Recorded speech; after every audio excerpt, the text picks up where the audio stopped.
Okay, Kadamba Great Masters, they indicate the virtue at the beginning, virtue at the end. And virtue in the beginning means setting proper motivation. Virtue at the end meaning proper dedication. So any, say, good events, the good things that you do, so these two should be accompanied by two things: setting proper motivation, and then the dedicate the virtues properly. So here, Kalachakra Center here in Sankon, we came to the end of one set of the program. So initially with the compassion teaching, followed by 8 verse mind training, followed by Mahamoudra. So here is the time for us to dedicate the merits that are scattered properly. So with this in mind, first the setting proper motivation. Let us visualize Buddha Shakyamuni, His Holiness the Dalai Lama, and all the Buddhist Bodhisattvas, and I will indicate some of the names of the Buddhist Bodhisattvas and where you can visualize. Otherwise, it's not necessary that you need to have all the details. Just think of all the Buddhist Bodhisattvas like a crowd. Think of all the Buddhist Bodhisattvas with you.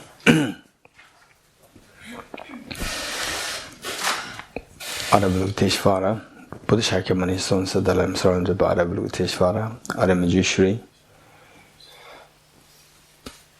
Arya Vajrapani, Aramatriya, Aritara,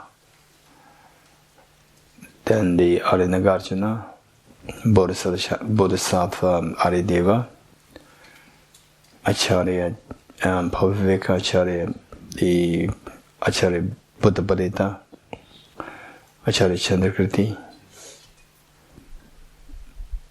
Arya Sangha, Acharya Vasubandhu, Acharya Dinaka, Acharya Dharmakirti, then Acharya Bodhisattva Shandideva, Bodhisattva Shandrakshita, Acharya Kamalashil, then Acharya, then Arya Vimuktisena, Arya Haribhadra, then the Acharya Kamalashil, then Indonesian Lama sitting from Indonesia, Lama Adishadamangala Sri Jnana, and all the Buddhist Bodhisattvas in the space in front of us, so loving, caring and embracing.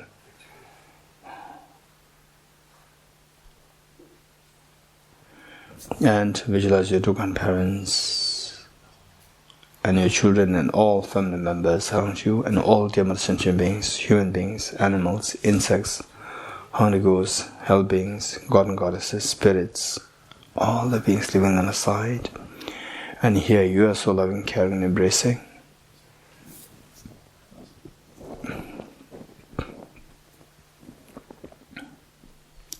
With this in mind, imagine that you are leading this recitation and all the sentient beings are joining you. And the purpose is to activate the Buddha nature within us, that you experience the total fearlessness and infinite happiness. At the same time, which equals to gaining the potential to give the total fearlessness and infinite happiness to all the other human sentient beings. With this in mind, on page 3. And through great compassion, you taught the Immaculate Dharma to dispel all perverted views. To you, the Buddha Gautama, I pay homage. And through great compassion, you taught the Immaculate Dharma to dispel all perverted views. To you, the Buddha Gautama, I pay homage. And through great compassion, you taught the Immaculate Dharma to dispel all perverted views. To you, the Buddha Gautama, I pay homage. Sanje joda zoge jonam la janjo bado dane jabzo je dage jinso gebe sonam Dola Benjir Sanje Dubare Sho Sanje Joda Zoge Chonamla Chanjo Bardo Dani Japsuch Tawe Jinzo Jebe Sonamge Dola Benjir Sanje Dubare Sho Sanje Joda Zoge Chonamla Chanjo Bardo Dani Japsuch Tawe Jinzo Jebe Sonam Dola Benjir Sanje Dubare Sho. I go for refuge until I'm enlightened to the Buddha, the Dharma, and the Sangha, by my accumulations of practice of giving and so forth. May I become a Buddha to benefit all sentient beings. I go for refuge until I'm enlightened to the Buddha, the Dharma, and the Sangha, by my accumulations of practice of giving and so forth. May I become a Buddha to benefit all sentient beings. I go for refuge until I'm enlightened to the Buddha, the Dharma, and the Sangha, by my accumulations of practice of giving and so forth. May I become a Buddha to benefit all sentient beings. Independent origination, there is no ceasing, no arising, no annihilation, no permanence, no coming, no going, no separateness, and no sameness. I prostrate to the consummate Buddha, the supreme of all teachers, the one who taught this peace, which is free of elaborations. I prostrate to the mothers, the hearers, the bodhisattvas, and the Buddhas, who through the knowledge of all lead here, seeking pacific complete peace, who through the knowledge of paths cause those have the magnificence to achieve the aims of the world, and who through the possession of omniscience self-subdue us expound a variety of teachings. The one who is transformed into the reliable guide, motivated by altruism to benefit sentient beings, the teachers who guard and protect her to your mere prostrations. Okay, I like to just share with you these two lines, these are very important. In fact, these were actually written by Acharya Dignaga back in 6th century AD. And the story has it that he is revered as the father of the Buddhist logic. Acharya Dignaga, of course, a great practitioner, enlightened being. Since childhood, there are so many indications of his enlightened activities. And say at one point, being a great learned scholar, then he left for solitary practice in the mountains. And of course, in daytimes, he had to go for alms round, and he started composing this text. What is that? Brahmana Samujaya. He started composing this text, and so it was just all written in the slates those days, being a hermit, and no facilities, and in those days paper pens are extremely rare, and he just first composed the word of the salutation of the text on a slate, and kept it outside his hermitage, and left for alms round. Coming back, he saw that it was erased. It happened 3 times. Then the 4th time, he did not write the Buddha salutation. He wrote that, whosoever erased what I wrote before, if you erase this out of fun, don't erase this. This is a very important work. It's not a fun. And if you erase this because you disagree with me, then come in person. In those days, the tradition is that if you disagree, if you disagree, they debate. And whoever they lost the debate should be converted along with all the students. This was the tradition in those days. And then Acharya Dignaga left it, and he left. Coming back, he saw men waiting there, which means debate. So the two of them started to debate. And of course, Acharya Dignaga, the father of the Buddhist logic, who can compete with him. So the other person was defeated, lost, and the other person, despite the norm or the rule that he should be converted, he becomes so angry then, and he happened to have miraculous power. So the opponent, he then sent fire from his mouth towards Acharya Dignaga, and Acharya Dignaga, his robes were burned.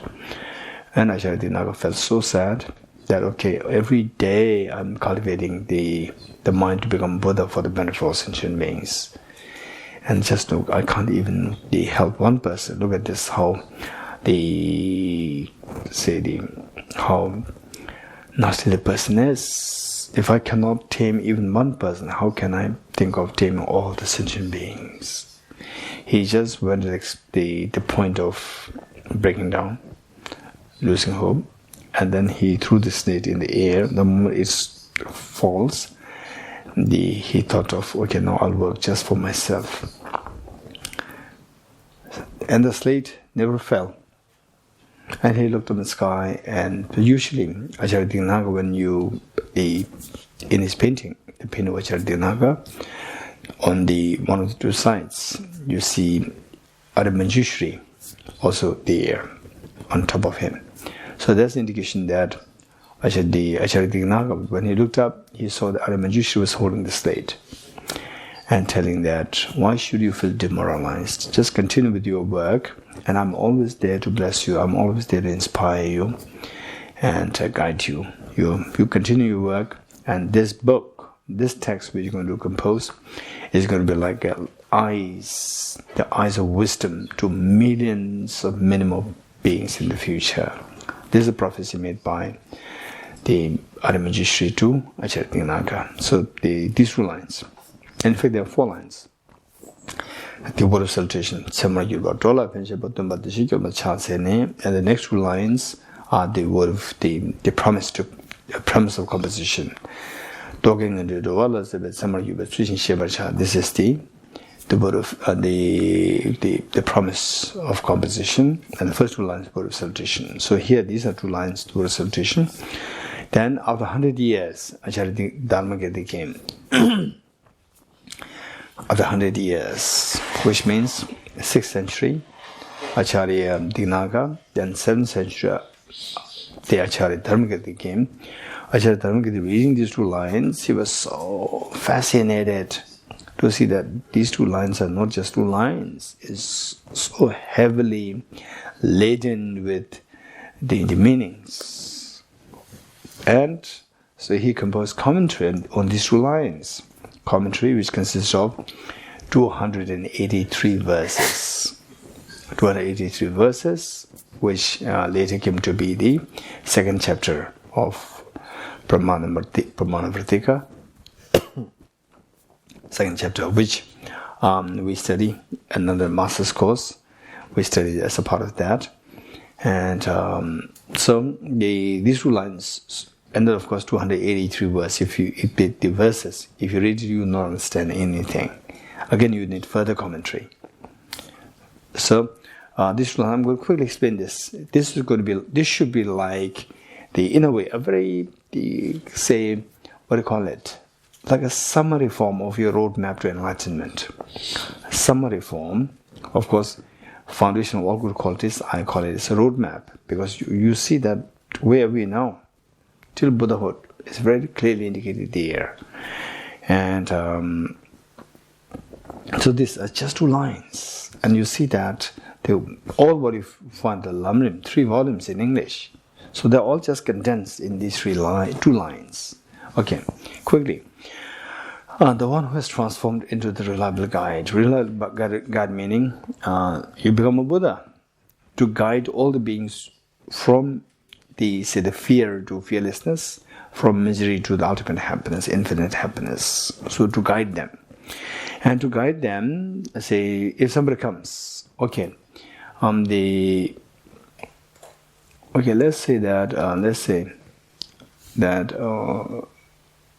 let's say that we are all in England, and let's put it like this. Say, I was in Paris. I've even no sense of direction. The sense of direction was terrible, and I was there in Kalachakra Center once. 2018, just once there. And that's it. And then if you tell me where in Paris it is, I have no clue. And if somebody comes here, and then most of you are from Paris, most of you are from France and Paris, and they ask me, still asking Venerable Elizabeth, asked me about the the Paris and where the location of the cultural center and so forth. If that person asks me, right? And then you will think that, oh, that's the wrong person. That person should ask Venerable Elizabeth or one of you, not me. Because you know that Venerable Elizabeth actually has seen all these things in great detail, so used to the place. Whereas I just went there once, and somebody asked, did you see the cultural center in Paris? I would say, yes. I went there, I gave a talk there, with my direct eyes. I've seen it. But I have no clue. If you put me even close to that center, close to your center, and say, where's cultural center? I have no clue. Right? Okay, although I've seen that directly with my eyes, I had seen it before, but I have no clue if you put me close by. Whereas Venerable Elizabeth, wherever you are in Paris, she will somehow take you there. So this person, that person got the wrong guide, right? If ask me. So you need to ask the right guide, reliable guide, a guide who can reliably take you there. So this is the meaning of the guru. And in most cases, in most classes, I always emphasize, I would start, particularly Tibetan classes, I would start to people that all these classes are to be taken as a university program, not as the guru-student relationship. So for people like us, I can now sense that somehow the Paris Kalachakra Center, you draw the many people who are new to Dharma. So the participants, you should be, say, with the Guru, you should be very careful. So His Holiness the Dalai Lama always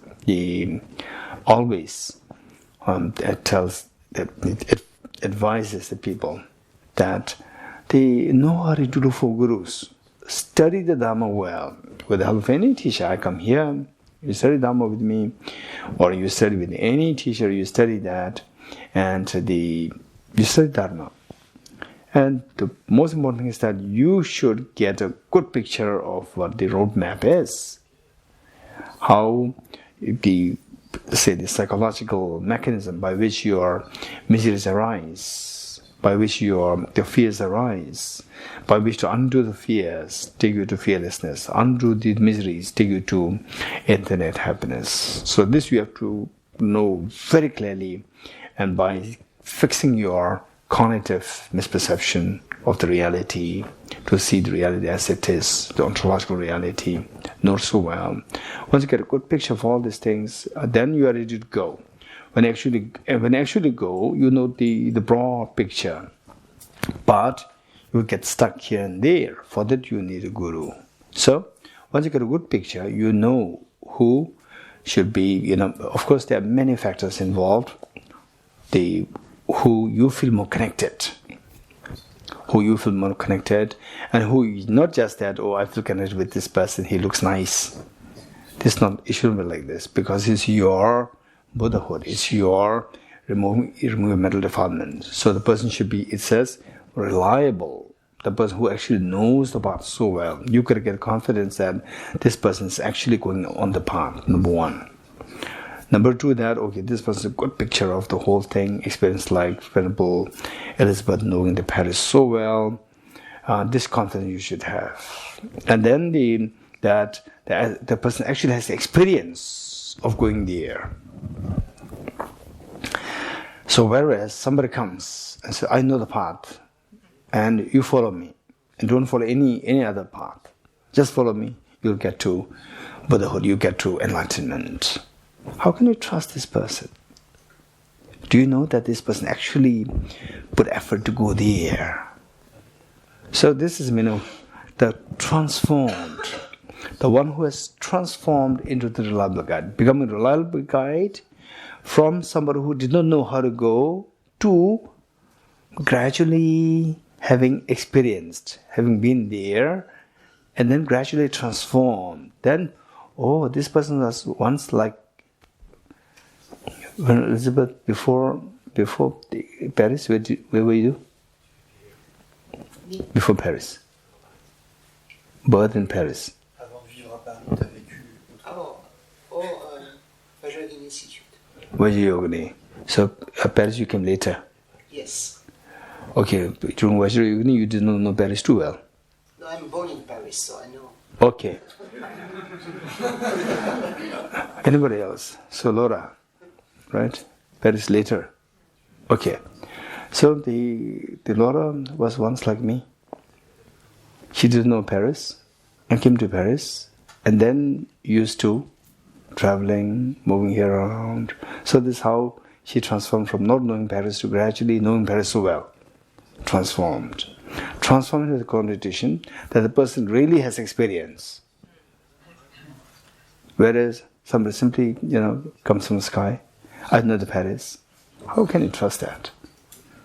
So therefore, the transformed has a great connotation, number one. Number two is that transformed means I'm also just ordinary person. I don't know anything about the Buddhahood. And so she transformed, he transformed.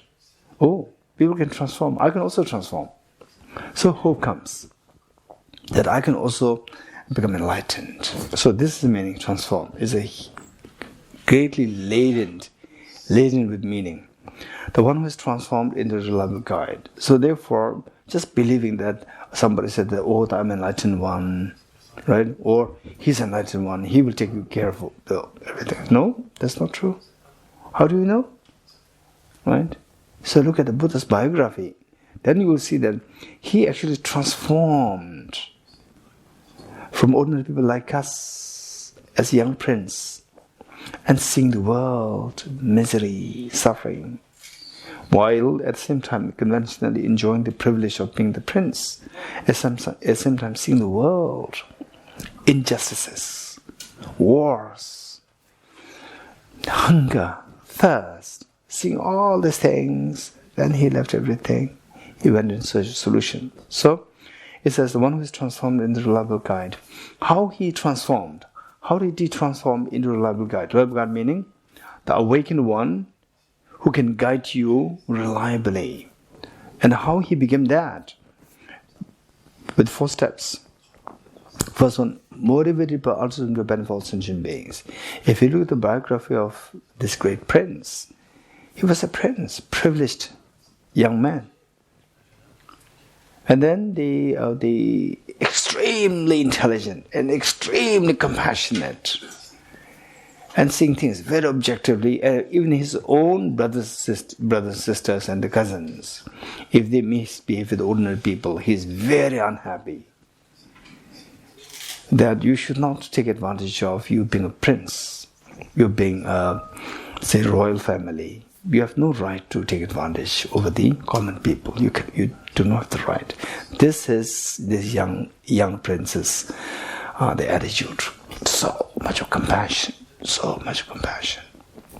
So, looking at the reality of the world, he was disillusioned. Okay, now if I stay in the palace like this, I can become the next king. And the next king, I can help, maximum, I can help only this number of the people who are in this kingdom, small kingdom.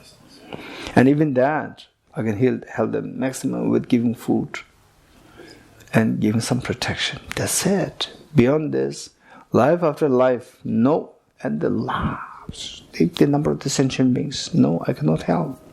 So I have to revolutionize my thinking. I have to do something else. I have to go come to the box. He left the palace in search of a solution to solve all these problems. So it says, what motivated him to become the reliable guide? Motivated by altruism to benefit all sentient beings. This is the motivation number 1. So with this, what did he do? He didn't just sit like this. He went in search of a teacher. So a teacher who can guide me.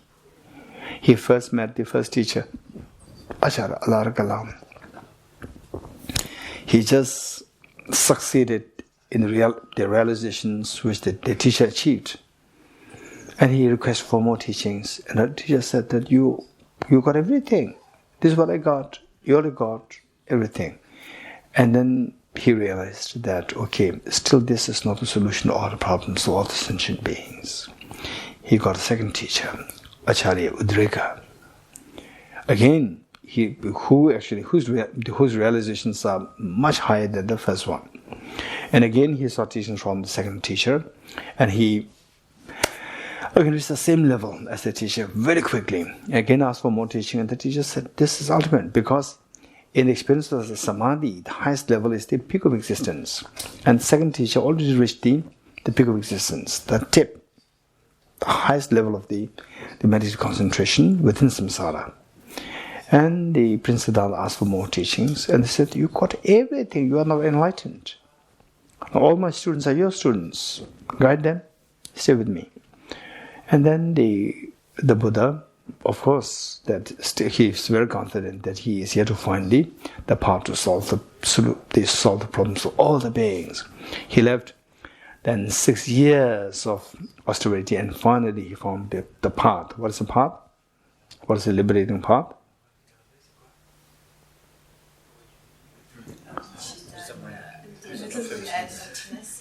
The wisdom of emptiness.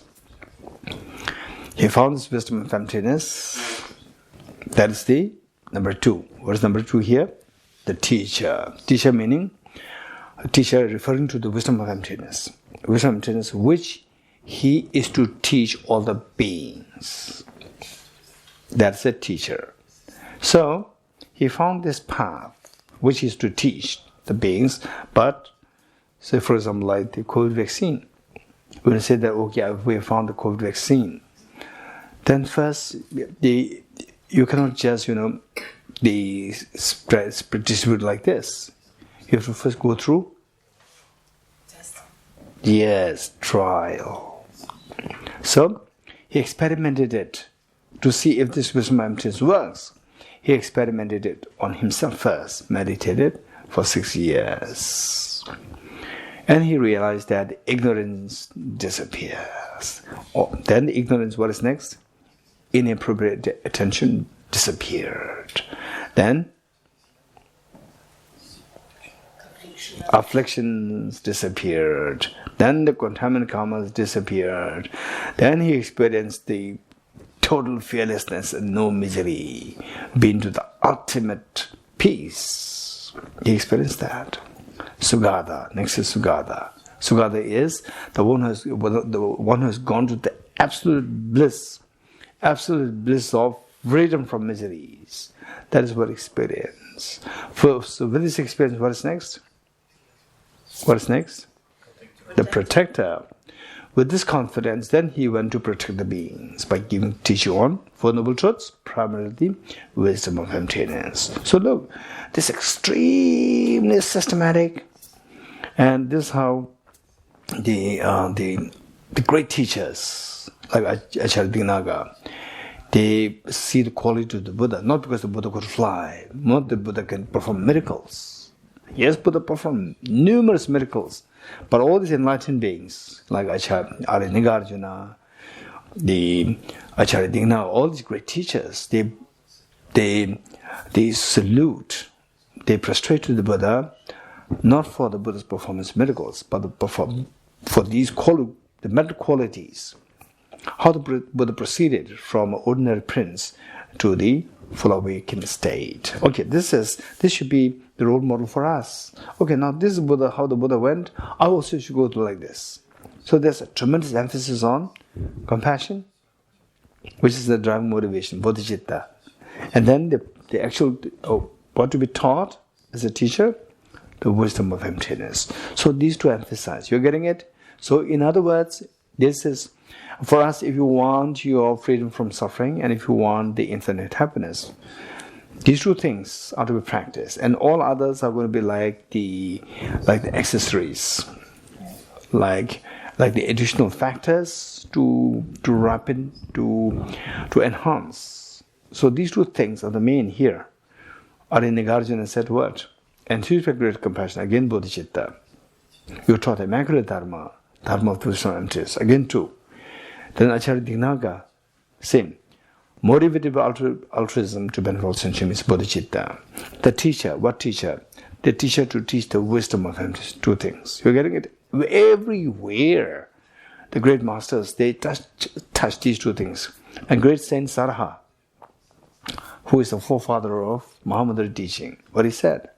He said that without the with compassion, without the wisdom, you cannot be liberated from misery, from samsara. With compassion, but without the wisdom, you will not be liberated from samsara, because the ignorance will bind you in samsara. With wisdom, without compassion, you will not enjoy the infinite happiness of the Buddhahood. The one who is able to incorporate both will leave samsara, at the same time embrace the infinite happiness and all beings. Again, even the great teacher, who is said to be like the purely practice or practice-based a master, he emphasizes on these two things. So let us not forget this. So seeing the broad picture, what the authentic masters said, on that basis, then you have to design your lifelong practice. So sometimes we meet with some teachers and we said, oh, you have to practice the shamatha, you have to practice single point meditation, and taught single point meditation, mindfulness, no mention of bodhicitta, no mention of wisdom of emptiness, and think that this is what the Buddha taught, and with this you will become Buddha. Leave everything, don't do anything else, just do this. This is totally the half-cooked story. So you have to know these great masters. This is the benefit of having a very systematic studies of the Nalanda tradition. This is the benefit. Okay, we'll say this again. The one who has transformed into the reliable guide, motivated by altruism to benefit sentient beings, the teacher, Sugata and protector to your administrations, the one who has eliminated verbal conceptualizations and is endowed with the divine bodhisattva vast in the profound, who eternally shines for the forever noble light rays, to you the Buddha make prostrations. Inspired by wisdom and compassion, today in the Buddha's presence, I generate the mind of full awakening for the benefit of sentient beings. Om ye dharma hetu prabhava hetum tesham dathagato hyavatat tesham chayo nirodha evam vati mahashramanaye swaha. Om ye dharma he.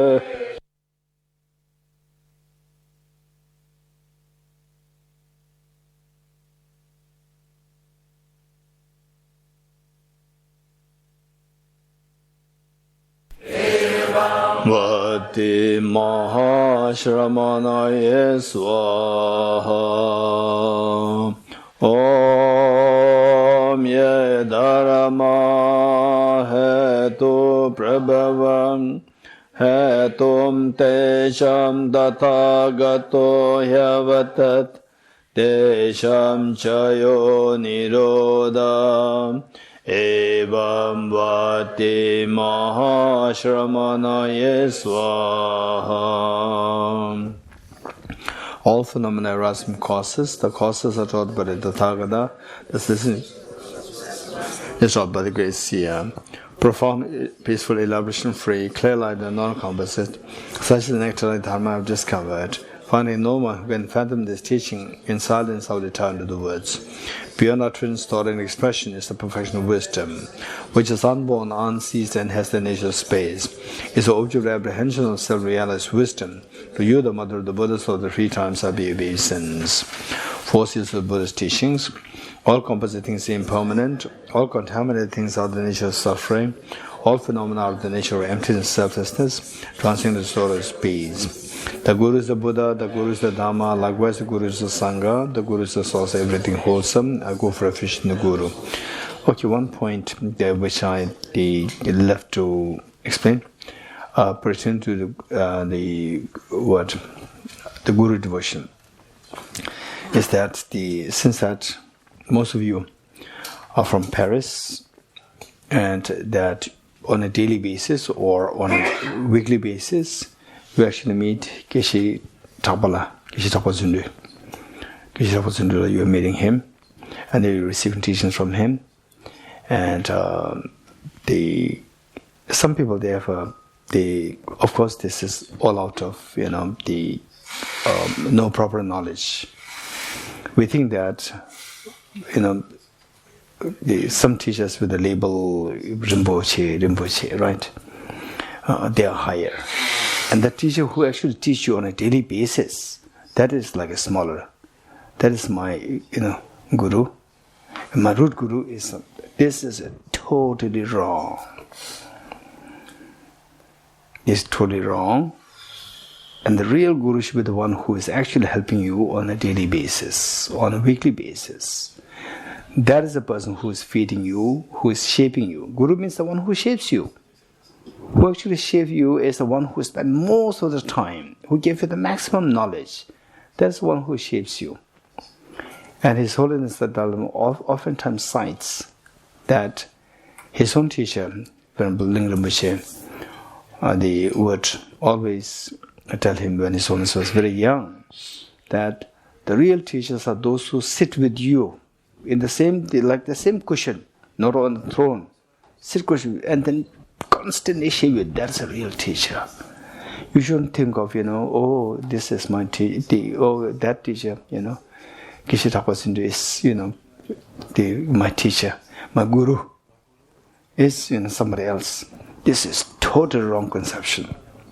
So it is like saying that this is where you are depriving yourself of the best of the benefit. So finally, the real shape, you need water. You're thirsty. You are deprived of water. You are thirsty. You need water, and the water storage there. All the dharmakayas are there. Dharmakayas, bodhisattvas are there. From there, you don't have the karma to get there directly. So you need the pipe through which the water flows to you. And that pipe is none other than your gurus. And particularly the one who is sitting with you on a weekly basis or on a monthly basis, who is easily accessible to you, that is the one. And if you see that is lower, you are saying that this pipe is less important. And then you just ignore. Ignore means you cut it. You cut it, there's no flow of the water. So therefore, this is where we are going wrong. So of course, say you accord great respect to what qualities Rinpoche and so forth, and then you're the teacher who's actually teaching you on a daily basis, regular basis. So that is seen as secondary. So instead of that, so right from the beginning, don't just jump to say that, this is my root guru, that's my guru. Don't hunt for root gurus. Don't hunt for root gurus. Don't become the fans of the root gurus. So what we should be doing is that initially study well. Say, take teachings from the teachers.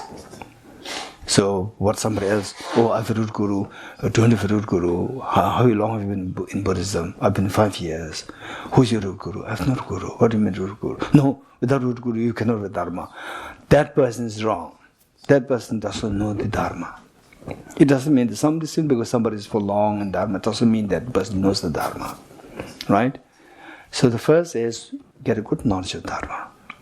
Get good knowledge of Dharma, and whoever helps you, be it somebody sitting on the throne giving you, teachings, or somebody just sitting with you and giving you teachings.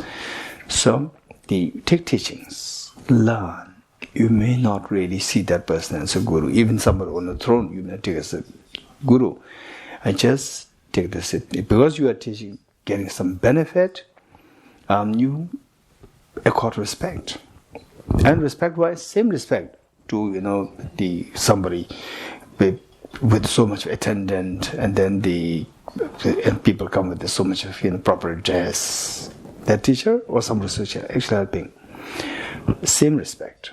Later on, once you get a good picture of what the Dharma is, how the path to fearlessness, infinite happens. When you get a good picture of this, then you will get a confidence that somebody who I feel connected, number one, somebody who can actually guide me, two. So these two things intact, then you have received a vow empowerment, not vow empowerment. This is a smaller guru. Vow empowerment, this is a bigger guru. No, that's not true. This is total misconception. In fact, the very intelligent people, for them, the person who is always with you, who always guides you, who shapes you, you're falling, and the person, makes you stand up. Many intelligent people, they will see this teacher as the most important teacher. And in fact, all the other teachers, even the Buddhist Bodhisattvas, they will see all them in the manifestation of your own, this Guru, the one who is sitting with you. Okay, this is how we should view. So that comes a little later, when you become fully matured with what is the Dharma and how to proceed, that you cannot be shaken by the wind of, the propagandas. Do this and then you will become enlightened. No, you know the path so well yourself, become so confident by seeing the authentic Nalanda Master's teachings. What Nagarjuna taught, what Acharya Chandrakirti taught, what Acharya Dignaga taught here, what Acharya Dharmakirti taught, what Acharya Sangha taught, what Bodhisattva Shantideva taught. And then today we have the best role model for all this is His Holiness the Dalai Lama. So this is why I feel so happy with His Holiness, that the fun authority of Buddhism today, His Holiness, if he talks about empowerment, ritual, no emphasis on bodhicitta, wisdom, emptiness, is a disaster. Luckily, His Holiness, true to his, the authority, we are so fortunate that His Holiness always emphasizes, after giving empowerments, he emphasizes that if you really take me as your teacher, you have to practice bodhicitta and wisdom and emptiness. This is so precious. This is so precious. So this is how, particularly you, come in contact with Kalachakra Center. You should have a proper blueprint to know the Dhamma in a comprehensive way.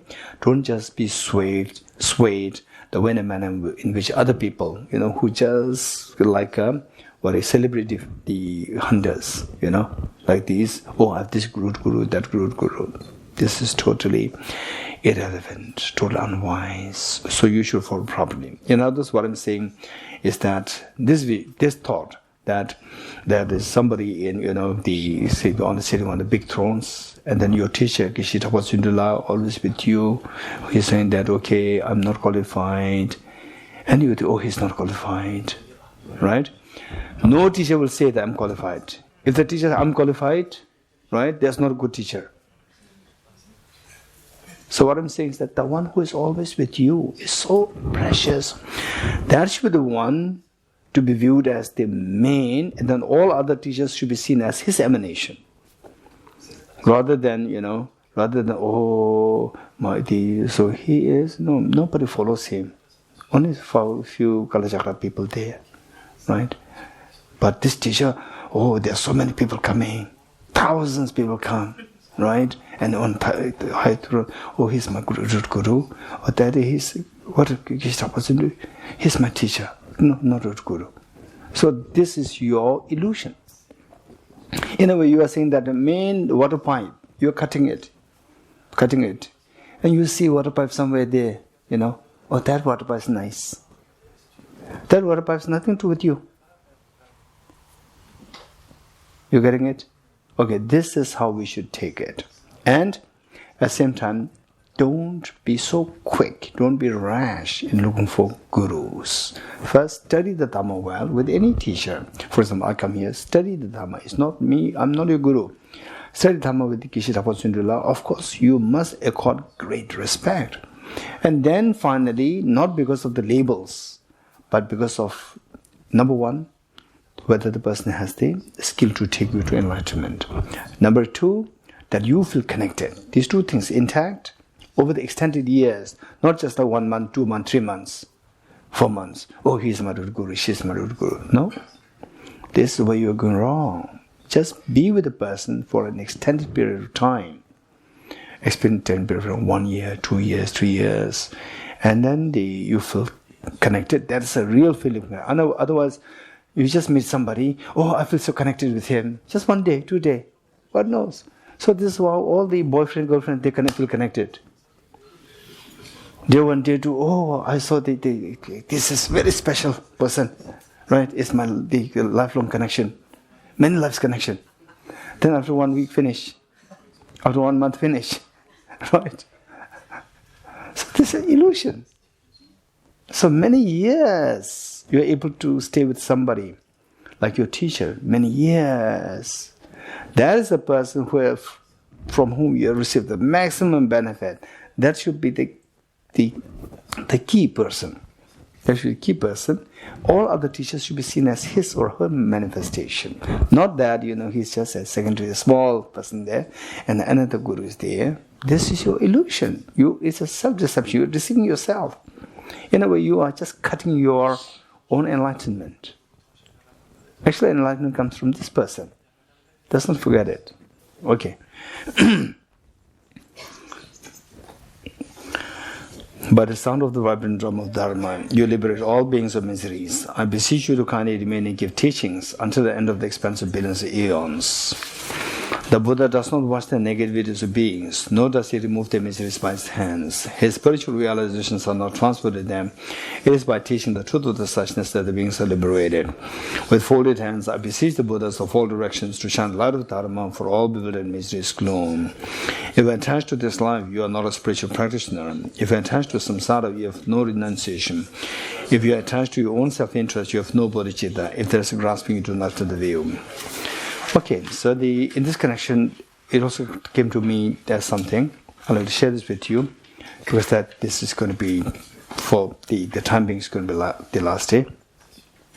What happened was, there was the one retreatant meaning somebody a solitude practitioner. And with all his efforts in the practice, he did not see any improvement in spiritual realizations. Then he contacted somebody who is really highly knowledgeable and very deeply experienced teacher, and asked, "Sir, please guide me. I'm a problem." So there's all these many years from my side, I put all effort in Dharma practice, but there's no spiritual growth happening. And the teacher said,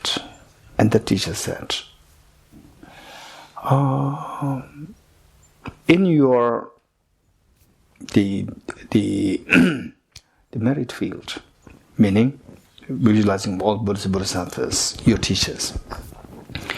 In a merit field, do you visualize the first teacher who taught you Kaka Ganga, the alphabets? He said, no. Then the teacher said, okay, what do? You do one thing. Of this merit field, that teacher who first taught you Kaka Ganga, which is ABCD. Because the Tibetan ABCD is very different. Tibetan ABCD is just for the purpose of Dharma. Particularly in those days, just for the purpose of Dharma. And said that you visualize him as the main figure in the merit field. Main figure, and all other gurus that you visualize, they're all just around him. He should be. Then he started to do that. Then instant realization started to arise in him. Instantly. Okay, this is not my story. This is what is a very standard, the transmission being transmitted from the teacher to teacher. So this I'm sharing with you. Let's not forget it. Okay. The Buddha does not watch the negativities of beings, nor does he remove their miseries by his hands. His spiritual realizations are not transferred to them. It is by teaching the truth of suchness that the beings are liberated. With folded hands, I beseech the Buddhas of all directions to shine the light of Dharma for all bewildered miseries gloom. If you are attached to this life, you are not a spiritual practitioner. If you are attached to samsara, you have no renunciation. If you are attached to your own self-interest, you have no bodhicitta. If there is grasping, you do not have the view. Okay. Praise to Shakyamuni Buddha, page 14. To To the founder, the endowed transcendent destroyer, the one gone beyond, the fourth destroyer, completely perfected, fully awakened being, perfect in knowledge and good conduct, Sugata, knower of the world, supreme God of human beings to be tamed, teacher of gods and human beings, to you, the complete and fully awakened one, the endowed transcendent destroyer, the glorious conqueror, the subdued from the Shakya clan, I prostrate, make offerings and go for refuge. When, O supreme amongst humans, you are born on this earth, you pace out 7 strides, then set them supreme in this world.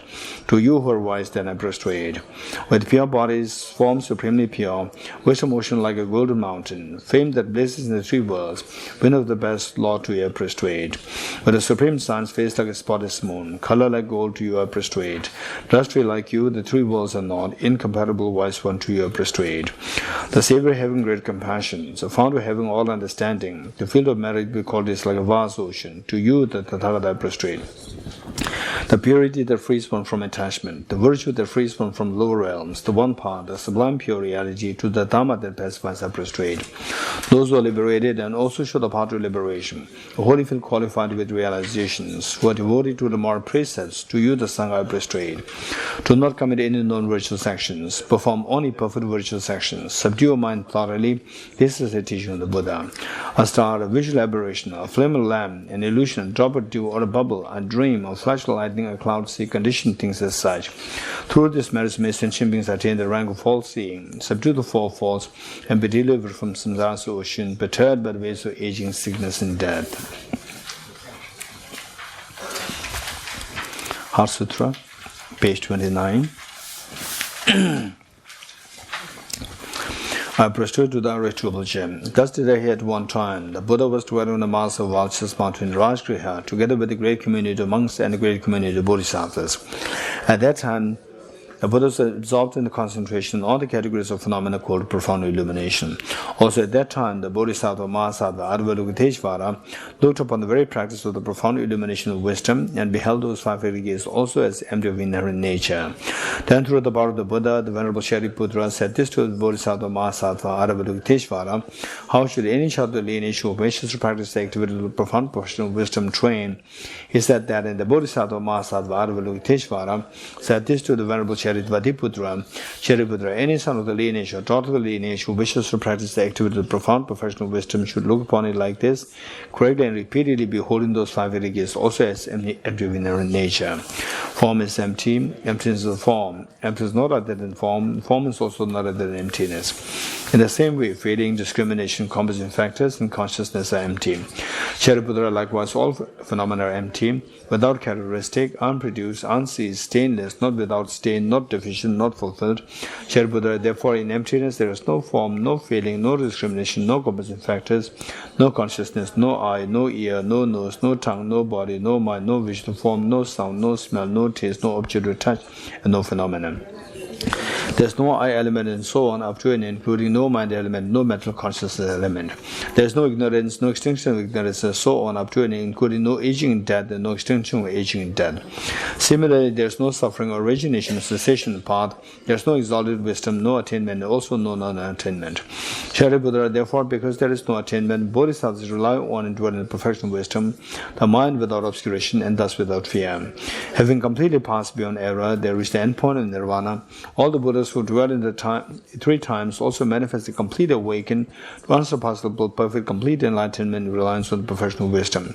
Therefore, the mantra of the professional wisdom, the mantra of the great knowledge, the unsurpassed mantra, the mantra equal to the unequaled, the mantra that thoroughly pacifies all suffering, should be known as truth, since it is not false.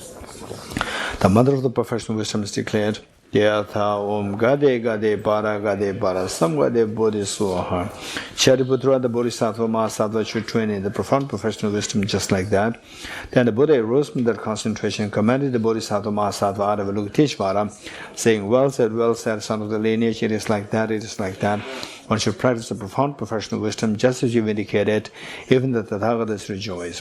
The Buddha having thus spoken, the Venerable Shariputra, the Bodhisattva Mahasattva Avalokiteshvara, those surrounding the entirety, along with the world of gods, humans, asuras, and gandharvas, were overjoyed and highly praised that spoken by the Buddha.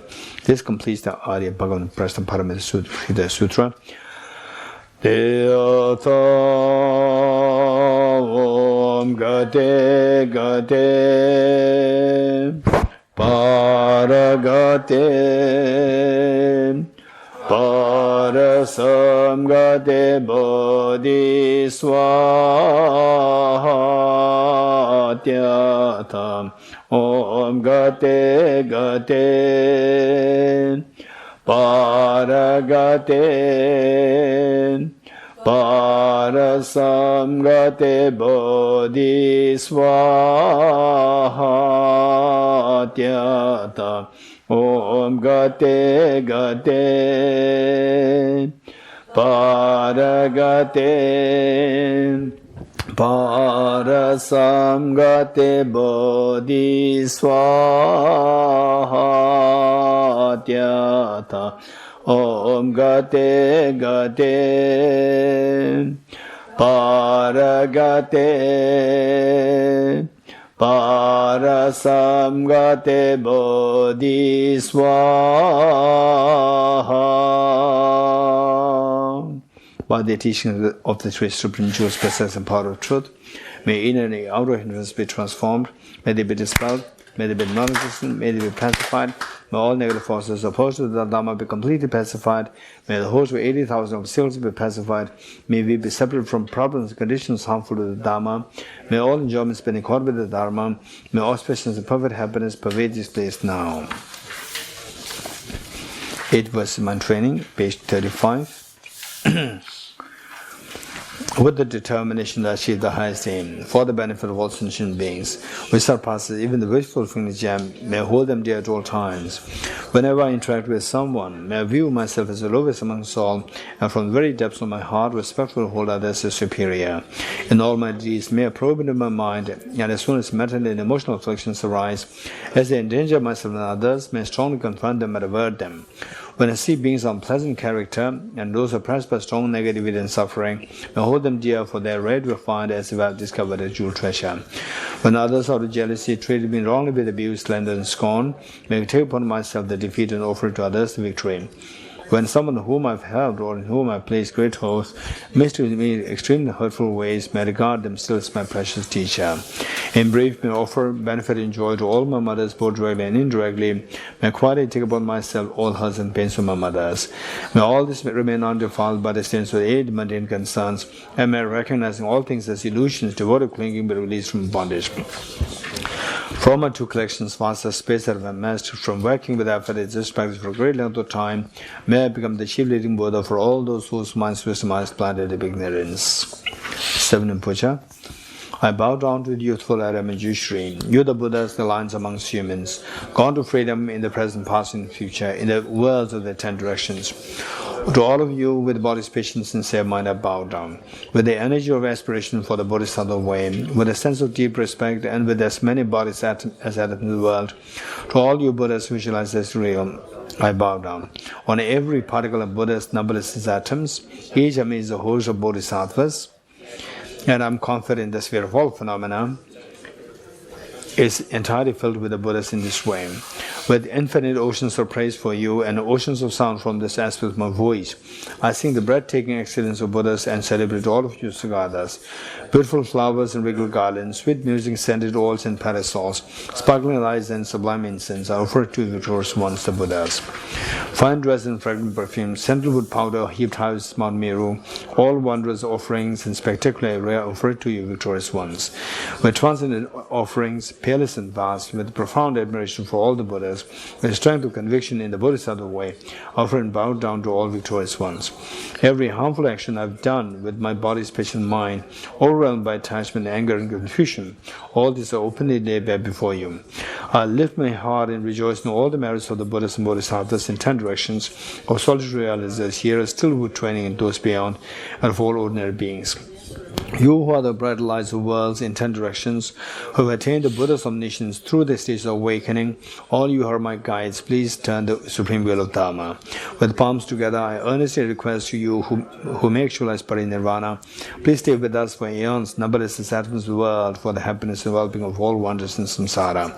Whatever slight merit I may have accumulated by making prostrations, offering, confessing, rejoicing and requesting that the Buddhas stay and teach, and now dedicate all this for the full awakening of all beings. Mantle offering. Okay, visualize all the Buddhas and Bodhisattvas in the space in front of you, and you and all human sentient beings are offering everything good that you can think of in this universe, that you can visualize to all Buddhas and Bodhisattvas. This ground, adorned with perfume, strewn with flowers, adorned with Mount Meru, the 4 continents, and the sun and the moon. I imagine this as a Buddha filled and offer it. May all sentient beings enjoy this pure land. O Sajibe Gejo Shemendo Tam Rayarabne Shenyanda Gyambade Sanye Shendo Medebwayin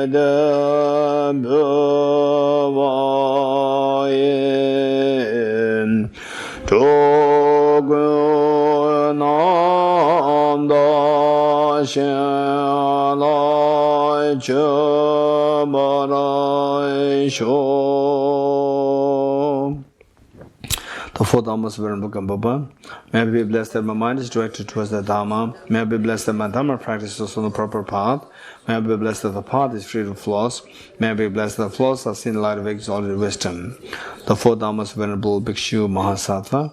Becoming utterly frustrated with the ignorance that grasps at true existence, please bless me to generate genuine renunciation, seeing all aspects of samsara as visually repulsive.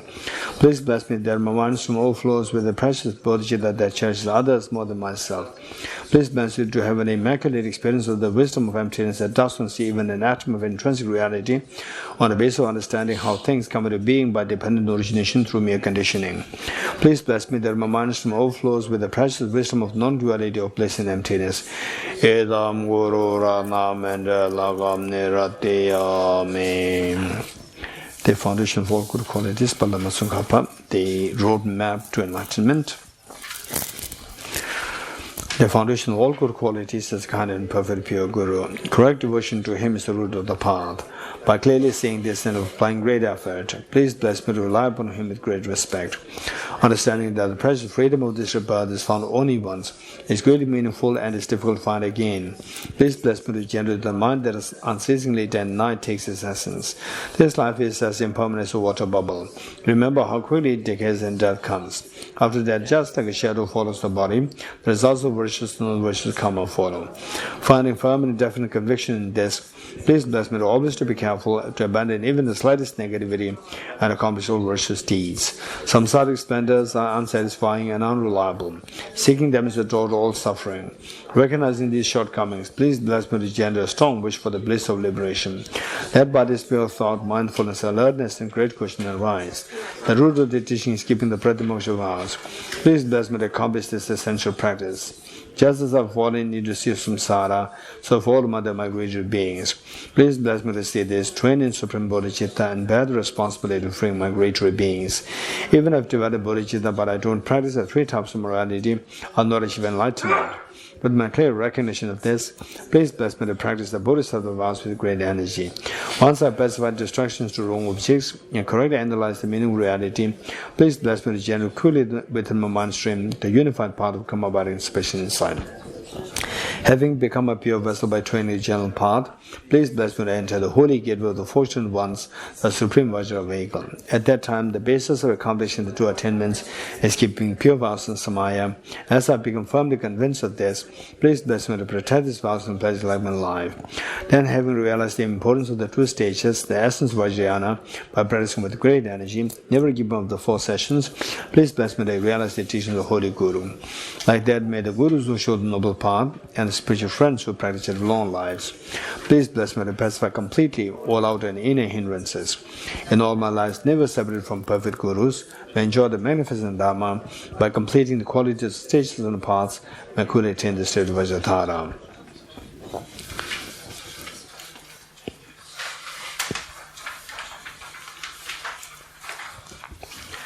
You are Avalokiteshvara, great treasure of non-referential compassion. You are a Manjushri, master of flawless wisdom, as well as Rajapani, destroy hosts of demons without exception. Tsongkhapa, crown jewel of the stage, the land of snows, love Santa by their feet and make prostrations.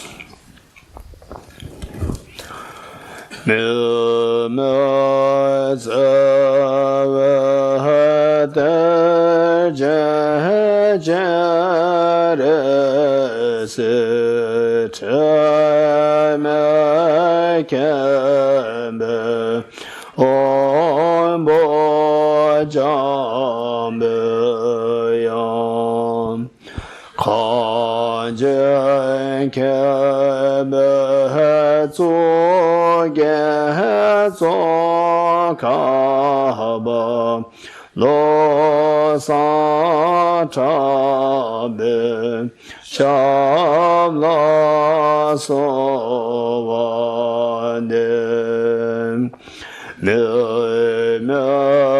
ze we te che re se che me ke me Om Bo Jam Yam Khan Je Ke Be Zu Ye Zo Ka Ba Lo Sa Ta Be Shab La So Wa De me ze we de che re se te me ke me om bo jam yam khan je ke me zu ye zo ka ba lo sa cha be sham la so wa de. Okay, generate the mind of consummate yoga.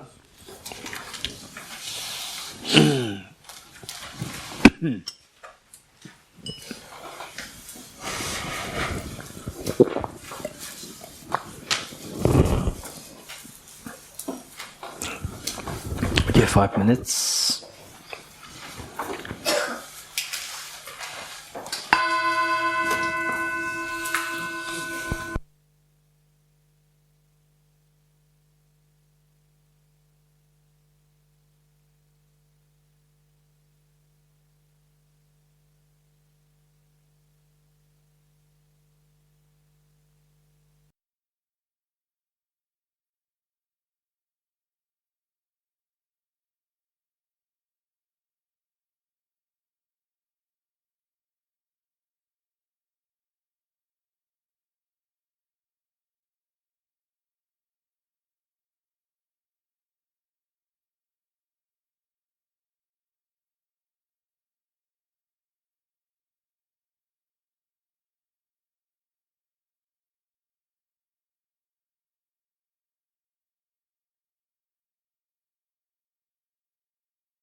Next, our renunciation.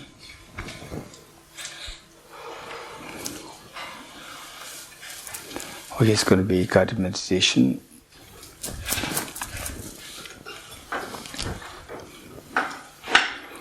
Just try to invoke the experiences by following the instructions instead of correlating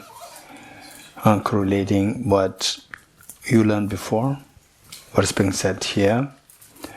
If you want to correlate, yes, you can correlate later on, not now.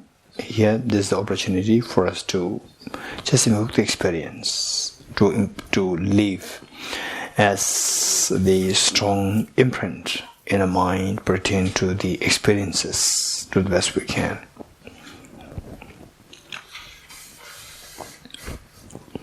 Renunciation is to renounce the miseries.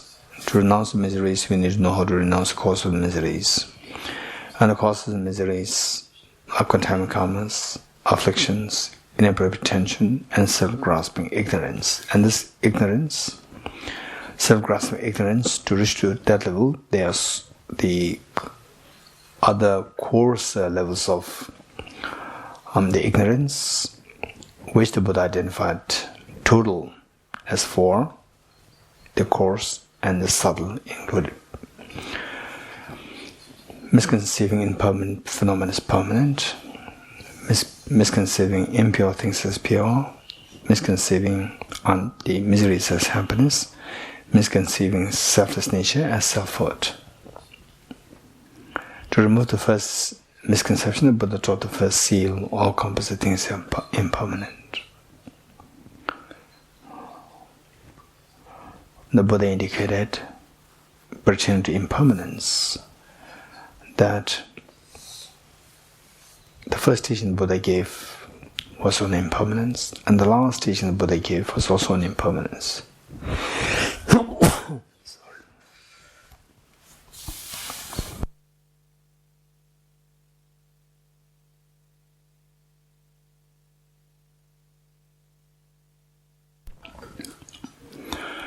And also the Buddha taught that of all the footprints, the footprint of elephant is the biggest. Of all the meditations, the meditation on impermanence is the most important. And the reason why this is said so is that with this sense of impermanence, you will get a sense of urgency. With a sense of urgency, your practice will become extremely fruitful. So all practice, whatever you do, become so fruitful with this realization.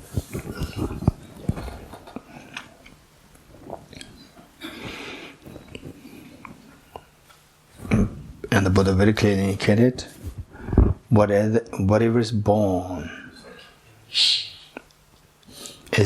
is bound to die. Whatever gathers is bound to be separated. Whatever stands will fall. And whatever is accumulated is going to be exhausted.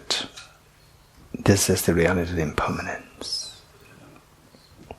In our life, we see that we met with so many people, young, old, middle-aged. Now, how many of them existed?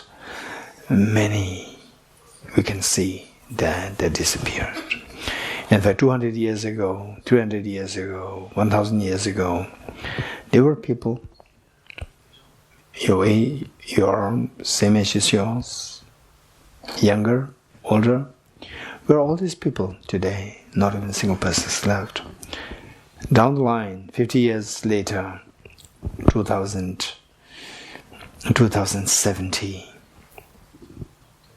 or 40 years later, 2060.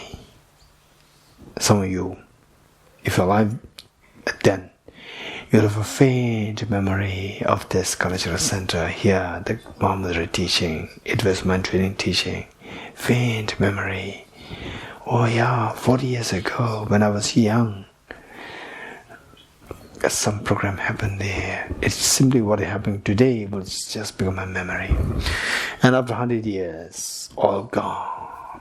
And after 250 years time, not even a single person who's alive today will be left there. Even a newborn baby today will not be there then. It's going to be a whole different generation coming up. This is the reality of impermanence. It's quite scary to think about this impermanence. Yes, not only that the reality encompasses things impermanent, but our death, when will it happen? We are not sure. Uncertainty, the certainty of the death, but the uncertainty of the time of death. This is very scary. Yes, then what is your preparation for next life? Yes, after death, yes, I should remember this impermanence of this death and then prepare accordingly. Yes, very scary. And this impermanence, the cessation coming to an end of a continuum of a composite phenomenon is possible only if there is a change happening in a subtler moments. The change that you see over the ages can happen only if there is a change happening on the yearly basis, monthly basis, weekly basis, daily basis, hourly basis, minute by minute basis, second by second basis, millisecond by millisecond basis, nanosecond by nanosecond basis. Which means all composite things should necessarily follow this principle of the transitoriness, momentarily changing, such as the changing on the level of the nanosecond so fast. And this transitoriness gives us such a fear, like we're being thrown into a very fast moving train. Faster the train moves, more the fear, because we don't know where this train is taking us. Likewise, the more we see that the fast our body is degenerating, our mind is changing, the whole world is changing, decaying, degenerating. It's a very scary experience. Who decides if it moves so fast? To which direction it is going? And who decides? Yes, it's decided by the driver of the train. In our case, the train is none other than the driver is none other than our own mind. And if this mind is driven by positive thoughts, no doubt it will take you to good results. But unfortunately, in our case, it's driven by the worst of the contaminations. Self-grasping ignorance, when complemented by self-centered attitude, giving rise to the very gross afflictions, attachment, anger, jealousy, and so forth, and then further giving rise to contaminant karmas, then giving rise to the perpetuating miseries. Yes, that's what it is. And one moment of the tragedy, the misery, is good enough to nullify all the past moments of merriments, festivities, celebrations, birthday parties, ceremonies, and so forth. Yes, that's true. So when will they come to an end? They'll never come to an end on their own. Only through a concerted effort this can come to an end. What kind of concerted effort? Okay, remember what the Buddha taught. Ye dharma hetu prabhava. The one thing which is so unique about the Buddha is to explain the reality, and the reality on the various levels. The reality of the dependent origination. How things come into being just by the power of your conceptual mind. And objectively, all things are like empty, thereby explaining things as dreamlike. On the grosser level, the Buddha taught dependent origination of the results depends on causes. How all experiences should necessarily come into being by dependence on the causes. Ye dharma hetu prabhava. Their miseries don't arise randomly, they arise from the causes, ultimate cause, which is self-grasping ignorance. You have to exterminate that. How to exterminate that? By introducing a very forceful counterforce. What? The wisdom of emptiness. What is the wisdom of emptiness? Okay, today, let us meditate on the emptiness of the self. What are you doing? I'm meditating. What is your body doing? My body is in a meditative position. And how does this person you identified as I appear to you? Like a dream projected by your mind, or a so object real there from the object. Of course, so object real from the object there, so objectified. This is a self-grasping ignorance. How do you know that this self, which I identified as I, does not exist the way it appears as objectively? Yes. If it does exist objectively, remember what Nagarjuna said. If the mirage were to be water, one not those close by the mirage see water. Likewise, if this person would exist objectively, why don't I see this object as I go closer to this object? Okay, now let us go closer to this object. Going closer to the object, anything which is not the self, anything which is not objectively exists in self, we just remove them, ignore them. Going closer, we first, the mind which goes closer to the object is known as ultimate analysis. Technically, we subject this self to ultimate analysis.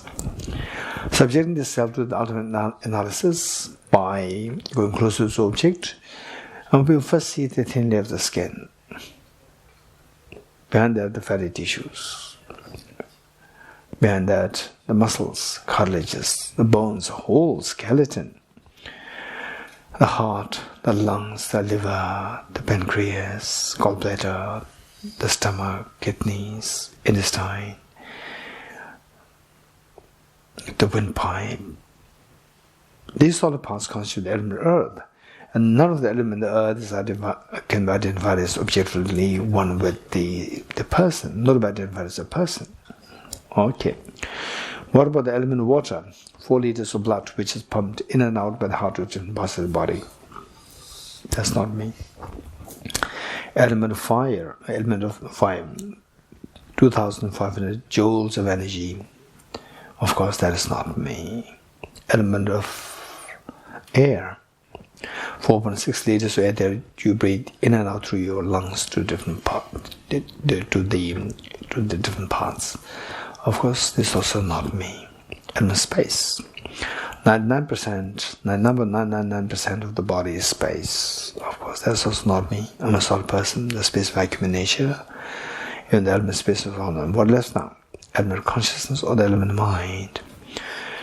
I'm a male, I'm a female. The gender is positive on the basis of the body, not the mind. So the mind does not have a gender. Therefore, this mind is also not me. And people can see me. People cannot see my mind. Therefore, the element of consciousness is also not me. Okay. Now you have come too close to the object when subject to ultimate analysis. Where is the self now exists from the object? You have to come too close to the object. So the two possibilities, either it should be intrinsically one with the parts, the 6 elements, or different from 6 elements. Both are not true. So away from the object is the self. Nothing. The self simply disappears. There's nowhere to be seen. Abundance experience.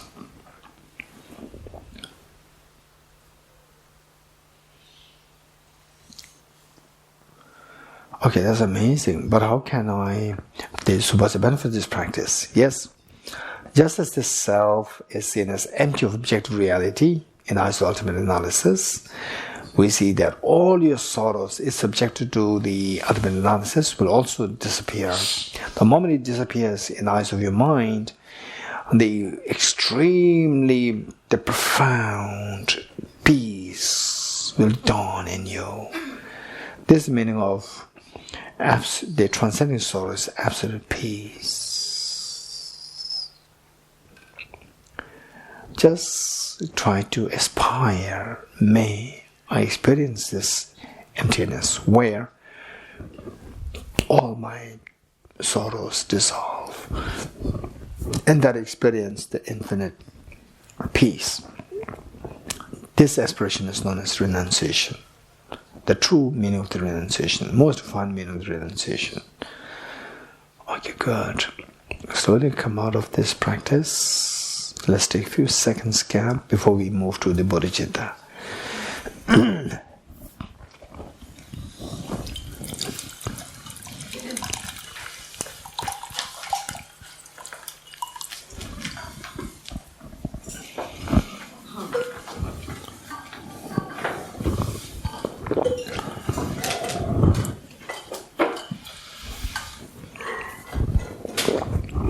Are you ready?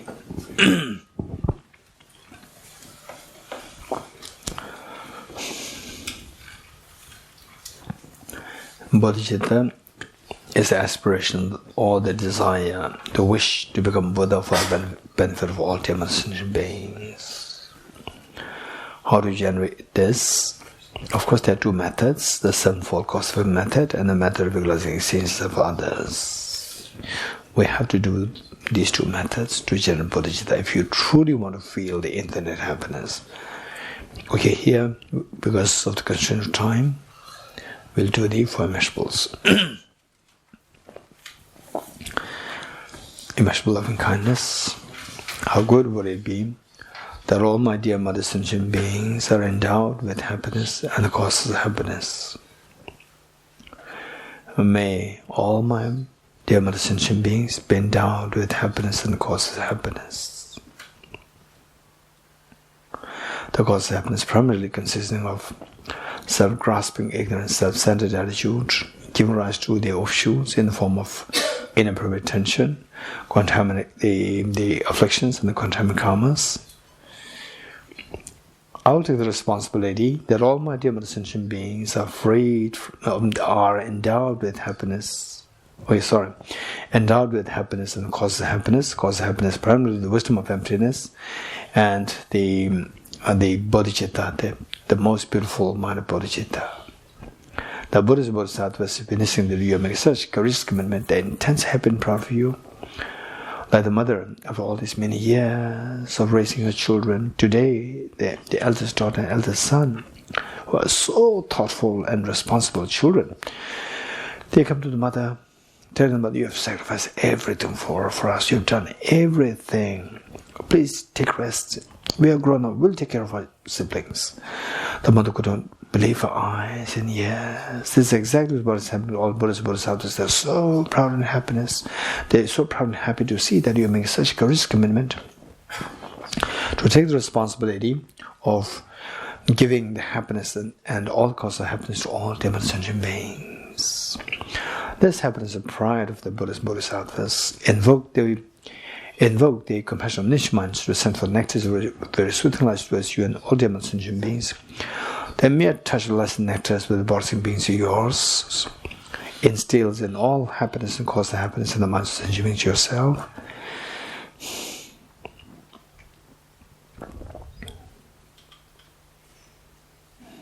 And you witnessing such a miraculous happening towards all the sentient beings, you're intensely happy. Take 3 deep breaths, sigh with relief.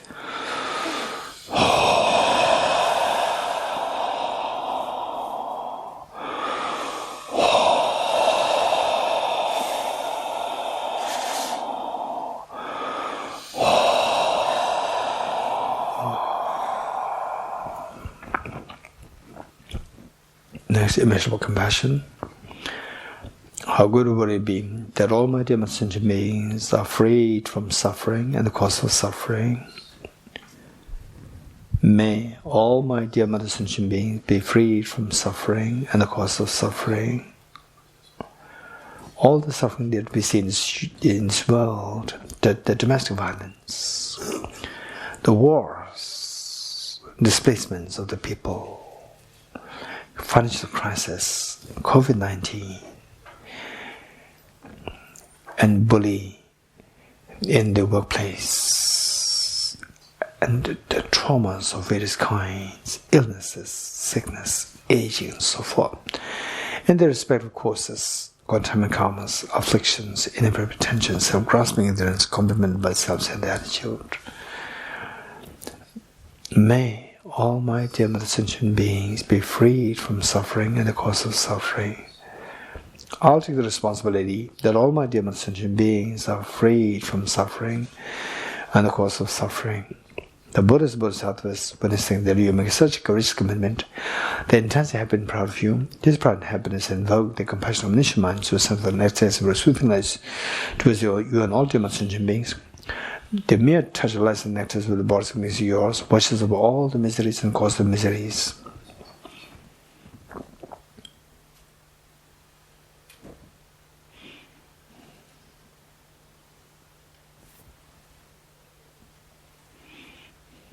And you witnessing such a miracle is happening to us all as demon sentient beings, you're intensely happy. Take 3 deep breaths, sigh with relief.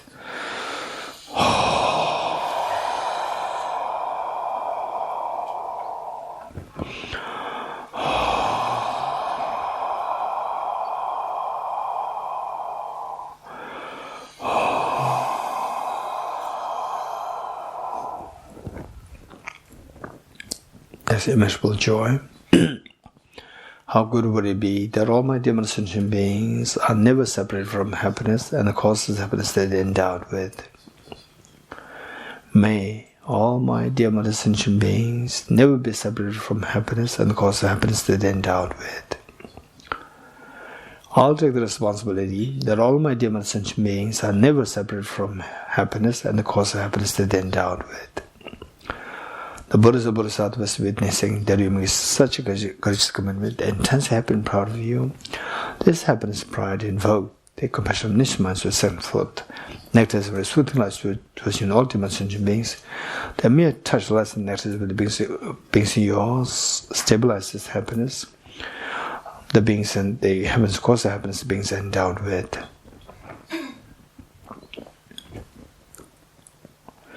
And you witnessing that such a miracle is happening to us, ultimate sentient beings, you're intensely happy.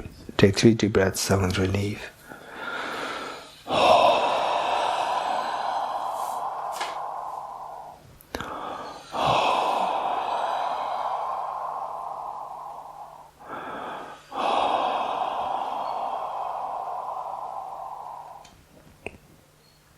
There's immeasurable equanimity.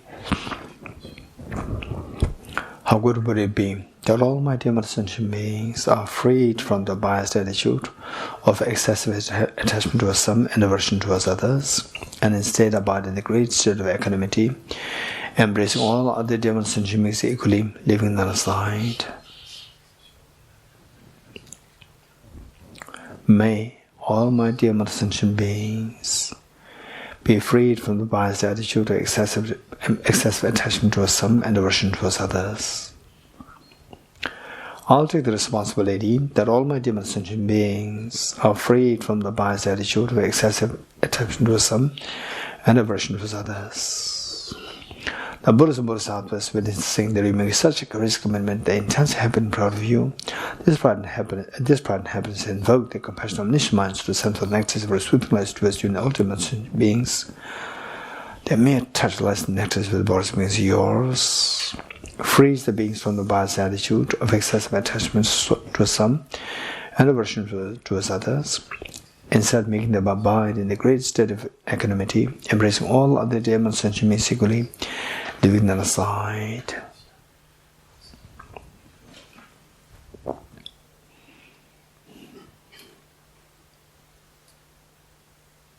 And you witnessing such a miracle is happening to us all as demon sentient beings, you're intensely happy.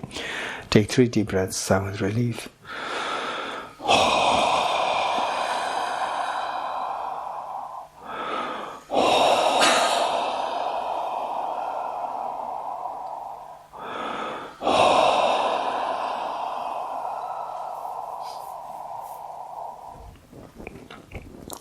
Underscoring all the 4 immeasurables is unconditional love towards all demon sentient beings.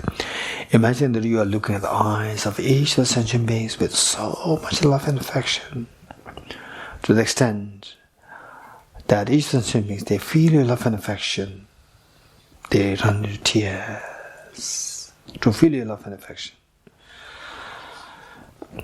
With the spirit of the Buddha, with the spirit of compassion, love, with folded hands, we'll make a bodhicitta commitment 3 times together for all demon sentient beings. Imagine all sentient beings joining you and the Buddhas and Bodhisattvas, they're watching us.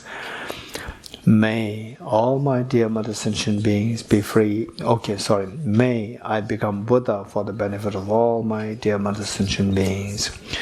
May I become Buddha for the benefit of all my dear mother sentient beings. May I become Buddha for the benefit of all my dear mother sentient beings.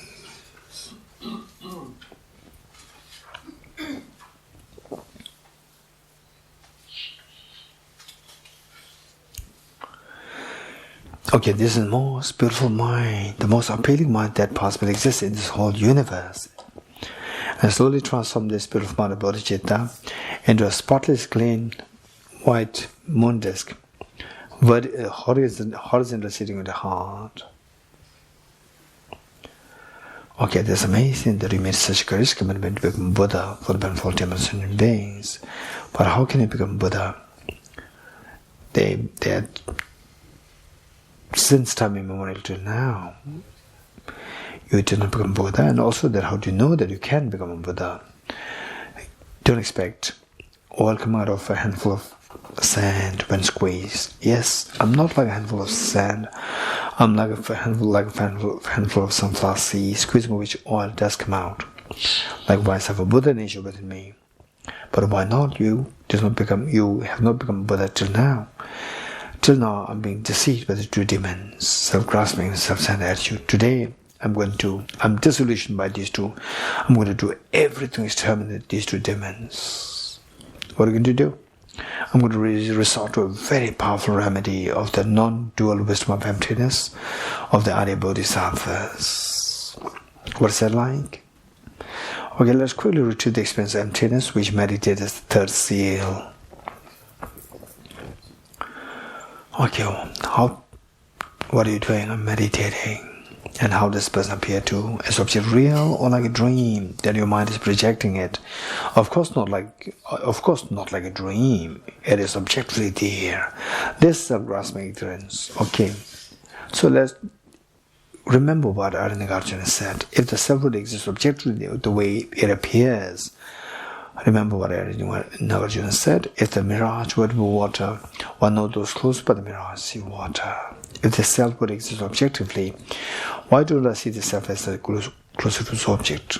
Okay, let's go closer to its object by subjecting the self to ultimate analysis. Okay, with this ultimate analysis, let us go too close to scan the whole self. We see the 6 elements: and earth, water, fire, air, space, and consciousness. Okay, which of the 6 elements is intrinsically the self? None. Okay, if these are not the self, then see if the self exists as different from these. Remove the 6 elements. What is left there? Nothing is left there. From this, I come to realize that the self is not intrinsically one with the 6 elements, nor intrinsically different from the 6 elements. Okay, where's the self now? In its ultimate analysis. Objectively, there's no way to be seen the self. Abundance experience, where the self is simply non-existent, emptiness of self, abundance experience.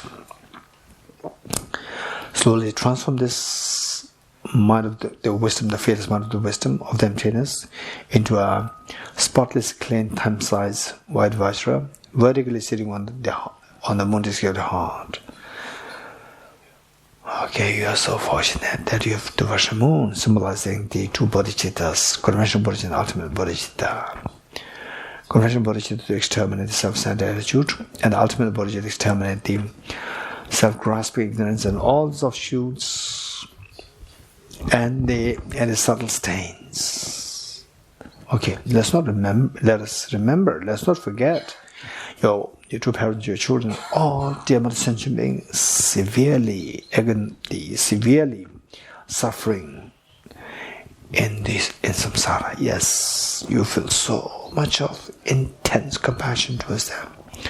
This intense compassion invokes the Vajra moon at your heart to multiply infinite number of times. Share one side of the Vajra moon at the heart of your mother, one side with your father, one side with each one of your children, one side with each one of family members, with each one of sentient beings here in Sencom, in the world, in the Milky Way galaxy, in the entire universe. Now, all the sentient beings, human beings, animals, insects, hungry ghosts, hell beings, god and goddesses, spirits, everyone has a Vajra moon at their heart. This is your gift, so precious. Let's not forget that the Buddhist Bodhisattvas are watching us. Why not we invite all the Buddhist Bodhisattvas to be the witness and the guests to our undertaking the ceremony of taking the aspiration Bodhisattva vow. As a gesture of making this request, let us slowly stand and make 3 prostrations to all Buddhas and Bodhisattvas, along with all demons and beings.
Oh, sorry. On your right knees.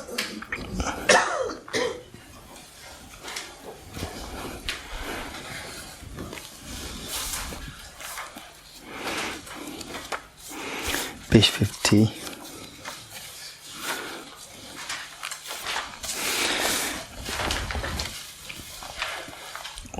Okay, let us reinforce the visualization of Buddhas, Bodhisattvas, so loving, caring, embracing. And you are surrounded by your 2 kind parents, your children, all the family members, and all the demon sentient beings living on the side. And taking this aspiration Bodhisattva vow as a part of this program, Kalachakra Center's program. The Buddhas, Bodhisattvas, they're so happy, so proud, like your parents. And you, as a very little girl, age 5 or 6, as a little boy, age 5 or 6, for the first time in your life, making a public appearance on behalf of your school, and your parents feel so proud. They left everything, all their works behind, to join the audience, waving their hands to you, reassuring you that you're going to do so well. We are so proud of you. This is exactly what all the Buddhas and Bodhisattvas are feeling today. They're so happy, so proud of you. And you, not only you taking the aspiration Bodhisattva vow, but you are encouraging you all. Imagine, as a little boy and a little girl, encouraging all your siblings to join you to do something good. This is what you're doing today. You're encouraging all the demon sentient beings to join you in taking the aspiration Bodhisattva vow. Okay, with this in mind, let's say this, the wholeheartedly, let us say the verses together. I go for refuge to the Triple Gem. I confess the negativities individually. I rejoice in virtues of all the beings. I hold the precious Buddha in my heart. I go for refuge to the Triple Gem. I confess the negativities individually. I rejoice in virtues of all the beings. I hold the precious Buddha in my heart. I go for refuge to the Triple Gem. I confess the negativities individually. I rejoice in virtues of all the beings. I hold the precious Buddha in my heart. Gurus, Buddhas and Bodhisattvas, please be here to me. Just as previous Buddhas have generated the mind of bodhicitta, and just as they successfully dwell in the Bodhisattva practices, likewise for the benefit of all sentient beings, I'll generate the mind of bodhicitta, and I shall do successful for the Bodhisattva practices. Gurus, Buddhas and Bodhisattvas, please be here to me. Just as previous Buddhas have generated the mind of bodhicitta, and just as they successfully dwell in the Bodhisattva practices, likewise for the benefit of all sentient beings, I will generate the mind of bodhicitta, and I shall do successful for the Bodhisattva practices. Gurus, Buddhas and Bodhisattvas, please be here to me. Just as previous Buddhas have generated the mind of bodhicitta, and just as they successfully dwell in the Bodhisattva practices, likewise for the benefit of all sentient beings, I will generate the mind of bodhicitta, and I shall do successful for the Bodhisattva practices. Okay, feel the joy over having received the aspiration Bodhisattva vow. This is extremely the precious moment, rare moment, and since time immemorial till now. In fact, the past lives we never did such thing, and today we are doing this, and this is the greatest. Just imagine, this is the greatest gift that you can gift to your parents, your children, all Dhamma sentient beings. And today gifted them with this gift. And this greatest offering, as the Buddha indicated, that one moment of practicing compassion far excels the gift of the innumerable gems filling the whole universe to all Buddhas, Bodhisattvas. If this were the case, the Buddha mentioned of taking the explicit Bodhisattva vow, extremely, extremely precious. And so this is today, this best of the offering is what you offer to all Buddhas, Bodhisattvas. There's nothing which the Buddhas, Bodhisattvas will be more happy than you engaging in this, taking the explicit Bodhisattva vow and taking the Bodhisattva vows. This is so precious. And meanwhile, if you reflect on your own life, we see that what a meaning. So since childhood till today, so we see that, and many lifetimes, whatever we have been doing thus far is what we did countlessly many times in the past lives.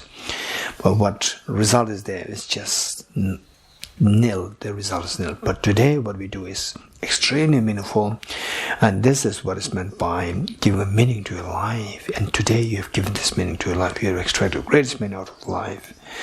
And this all happened because with this, the Buddhas, Bodhisattvas, seeing that this is what is happening today, they are so happy, they are so proud. This happened, and the pride the Buddhas, Bodhisattvas feel, invoke the Virgin Moon at the hearts of all the Buddhas, Bodhisattvas to multiply infinite number of times.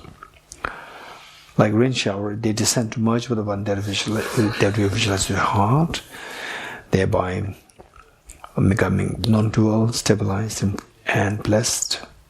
Likewise, the replicas of all the Virgin Moons, innumerable of them, they descend to merge with one that visualize the heart of a mother and the heart of a father, each of them children, each of them members, everyone here in Sencom, in France, in the world, in Milky Way galaxy, in the entire universe, thereby becoming non-dual, and they stabilized and blessed of the Virgin Moon that you visualize, and in each of them. This is amazing. This is the greatest. If you think of the meaning, this is the greatest. The meaning, the purpose of life, and be accomplished. And Buddhas and Bodhisattvas, they are extremely proud and so happy of what you did today. Just imagine the mother, after all these many years of receiving complaints from the school about you, and today the school principal comes, and again the mother is apprehensive. Again, what kind of complaints? Today is very different. The school principal comes with so much of respect and courtesy, saying that no, this is to inform you that a good news for you, that your daughter and your son, two of them, are appointed as the best of the students of this school for this year. The mother could not contain her tears of joy. And this is what all the Buddhas, Bodhisattvas feel today. We're all extremely meritorious, that this is what we're able to do, that the joy that we're able to give to all Buddhas, Bodhisattvas. In fact, this is all happening because of the kindness of all the Buddhas, Bodhisattvas. As a gesture of thanking them, let us slowly stand up along with all the other sentient beings to make 3 prostrations to all Buddhas, Bodhisattvas.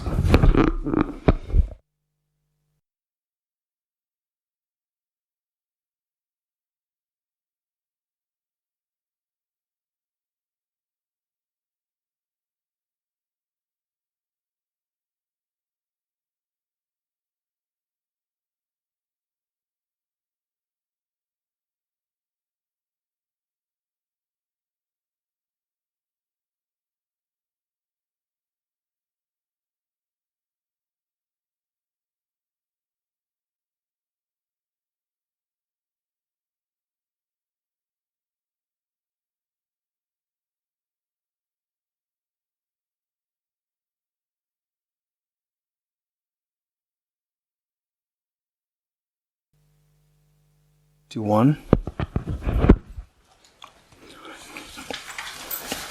Now, to connect us with the true bodhicittas in the future lifetimes. We include this in a form of very powerful prayer. Page 51. Throughout my future lifetimes, may I always be guided by the compassion of Buddha and be able to uphold the true precious bodhicittas even across my life.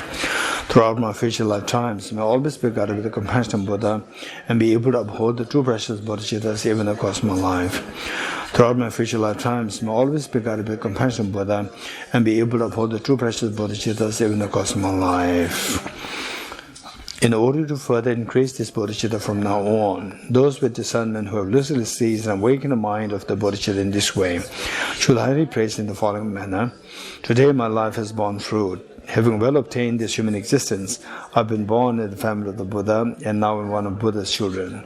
Thus, whatever actions I do from now on must be in accord with the family. Never shall I disgrace or pollute this noble and unsullied race. Just like a blind person discovering jewelry in a heap of rubbish, likewise by some coincidence, an awakened mind has been born within me. It is the supreme ambrosia that overcomes the sovereignty of death. It is the inexhaustible treasure that eliminates all poverty in the world.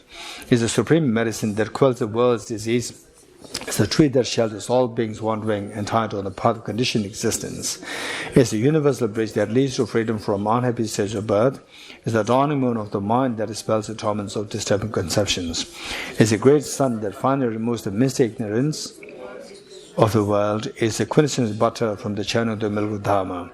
For all those guests traveling on the path of conditioned existence who wish to experience the boundless of happiness, this will satisfy them with joy and it will place them in bliss. Today, in the presence of all the protectors and that world to be guests at a festival, temporary and ultimate delight, may gods, demigods, and all be joyful. Okay, Venerable Elizabeth, we'll do the soul offering. Now, just very brief, soul offering, very brief. Bless it, then offer. Yes, whichever. No, I have here, we have here. I think it must be the same. What we have here is from FPMT, yeah.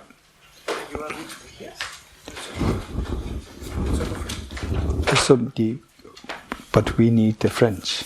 Yes, with the French, but here we have the Tibetan if you don't. No, you say in Tibetan or French? If we sing it in Tibetan. No, don't sing. Just just read it direct. Read direct, and what you do is that the not all, just the blessing and the offering. Not the invocation. Invocation, everything is done already. Yeah. The blessing and offering. Donc on va, vous pouvez aller à la page 27 du Lama Tshepa, le verset 55. So for the English, verse 55.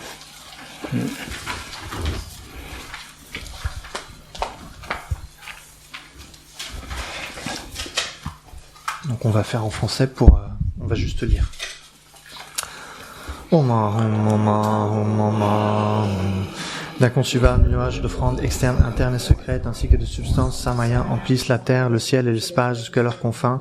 Leur nature et sagesse, leur aspect, celui d'offrandes internes et autres substances, leur fonction d'objet de jouissance des six sens, d'engendrer la sagesse extraordinaire de la félicité et de la vacuité.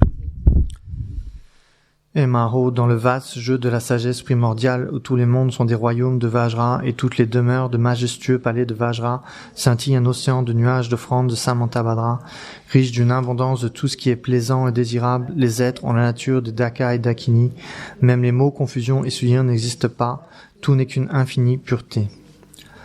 Hum, toute fabulation apaisée dans le Dharmakaya, le vent souffle et attise le feu. Au-dessus, un foyer de trois têtes humaines. Dans un kapala propice aux libations, les divers ingrédients brillent distinctement, surmontés des syllabes Om, A, Om.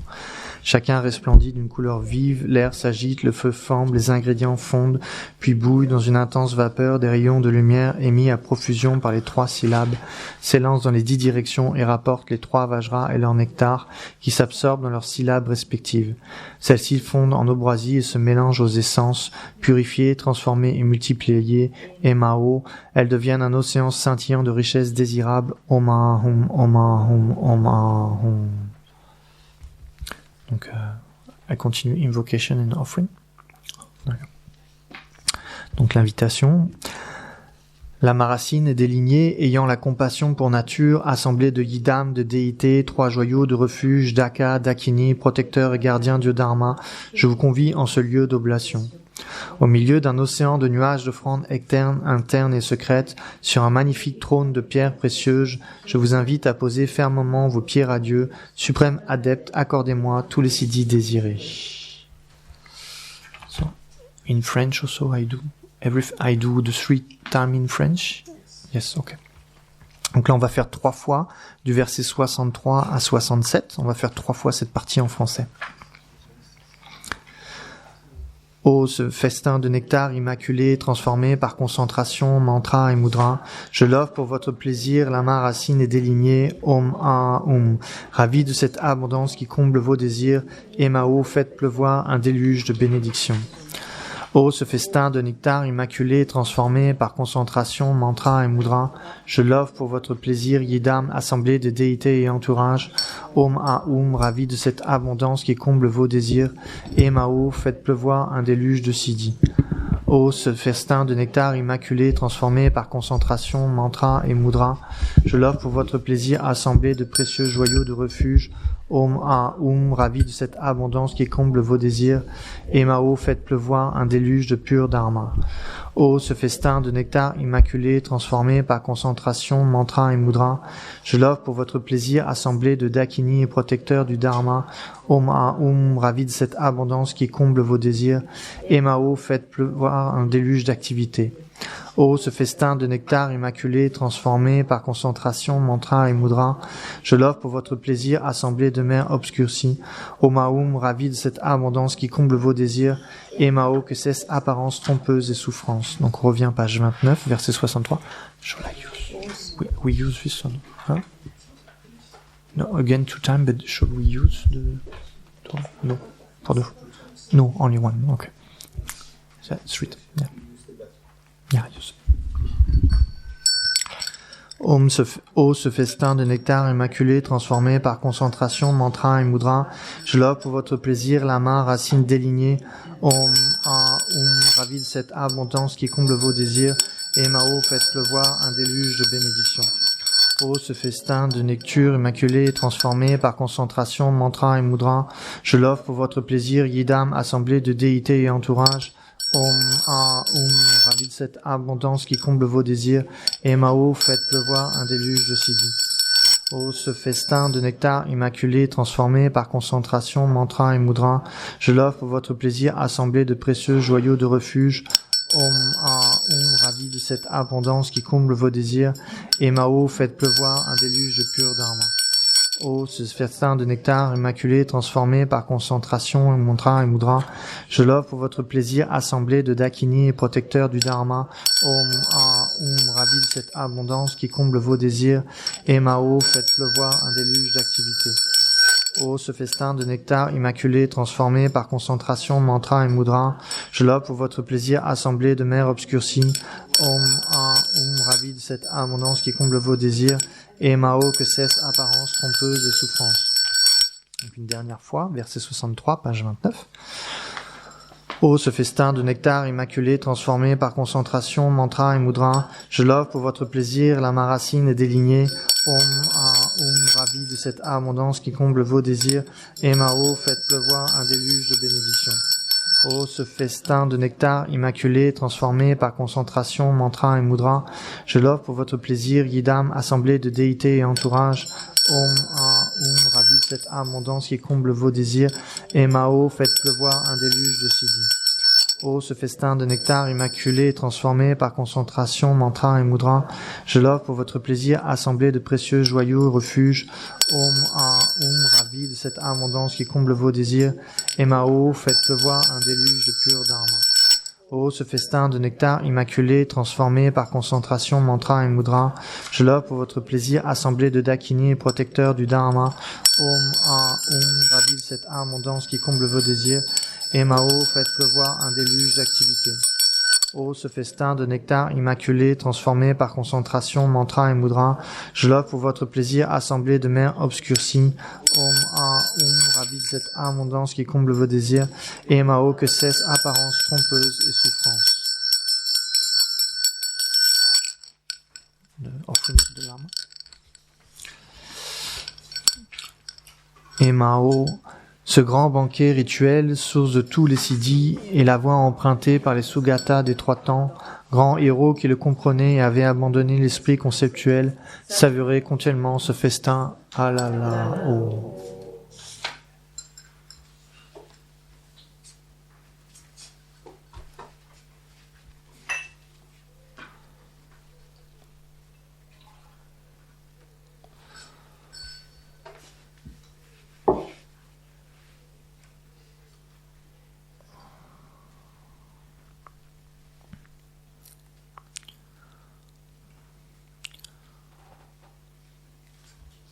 Om, me visualisant en la Maïdam, ma nature inséparable des trois Vajras, je déguste ce nectar de sagesse immaculée, sans quitter l'esprit d'éveil, afin de satisfaire la déité de mon corps, Ao Maha Sukha.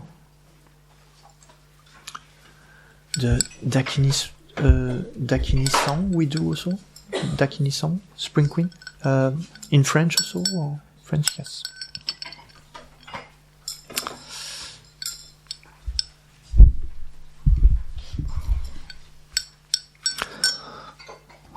Ô vous tous Tathagata, ô héros et yogini, ô Daka et Dakini, à vous tous j'adresse ma réplique, et Ruta, savourant la suprême béatitude, vous approchez de la dame ivre de bonheur, et avec jouissance fidèle au rite, entrez dans l'union de la félicité simultanée, ah la la la la oh, ah ya la la i oh. Puissent les myriades de Dakini immaculés nous regarder avec affection et accomplir toute activité. Ô vous tous, Tathagata, héros et yogini, ô Daka et Dakini, à vous tous j'adresse ma supplique, l'esprit vibrant de béatitude et le corps dansant avec frénésie, offrez aux myriades de Dakini la grande félicité du jeu dans la lotus et de la mudra, ah la la la la oh, ah ya ra ra i oh. Puissent les myriades... Normally, ah la la la la oh, ah, yes, but, so... Everything in French, but this I sing, you think? I sing in French, okay. Ah la la la la oh, ah et ah la la la les oh. Puissent les myriades de Dakini immaculés nous regarder avec affection et accomplir toute activité. Ô vous tous, Tathagata, ô héros et yogini, ô Daka et Dakini, à vous tous j'adresse ma supplique, dame qui dansez d'un pas enchanteur et serein, Seigneur exultant et nué de Dakini, venez devant moi et accordez la grâce de la grande béatitude simultanée. Ah la la la la oh, ah et ah la la la les oh. Puissent les myriades de Dakini immaculés nous regarder avec affection et accomplir toute activité. Ô vous tous, Tathagata, ô héros et yogini, ô Daka et Dakini, vous tous j'adresse ma supplique, vous dont la grande béatitude est libératrice, n'affirmez pas qu'un ascétisme extrême peut, sans félicité, nous libérer en une vie. La béatitude se trouve bien au centre du sublime lotus. Ah la la la la oh, ah li la la la la li oh. Puissent les myriades de Dakini immaculés nous regarder avec affection et accomplir toute activité. Ô vous tous, Tathagata, ô héros, yogini, ô Daka et Dakini, à vous tous j'adresse ma supplique sublime yogini par la félicité de votre lotus, qui semble à la fleur des marais, née du désir sans en être souillé. Libérez-nous vite des chaînes de l'existence. a la la la la ho, a hi a la la la re ho. Puissent les myriades d'Akini immaculés nous regarder avec affection et accomplir toute activité. Ô vous tous, Tathagata, ô héros et yogini, ô Daka et Dakini, à vous tous j'adresse ma supplique. Les seins d'abeilles boivent de tous côtés l'essence du miel extrait des fleurs. Accordez-nous la satisfaction de savourer ainsi le sucre de votre lotus épanoui aussi qualité. Ah la la la la oh, ah et ah la la la re oh. Puissent les myriades de Dakini immaculés nous regarder avec affection et accomplir toute activité.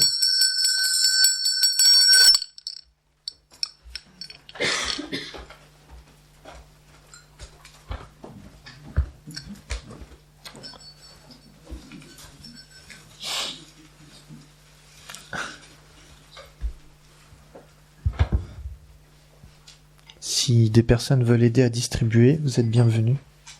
Non, c'est fait.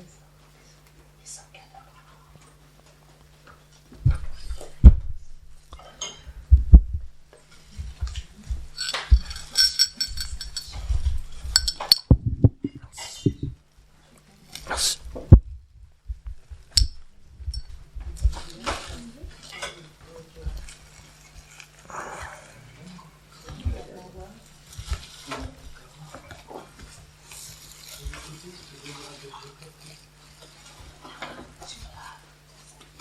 Les offrandes ayant été bénies, il faut les mettre par terre.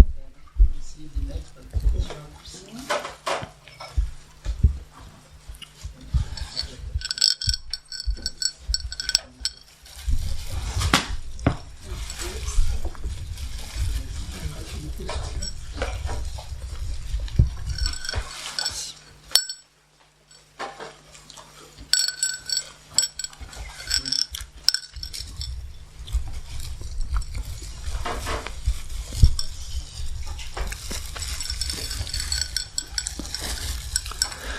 Michela, shall we bless the drink or is it okay?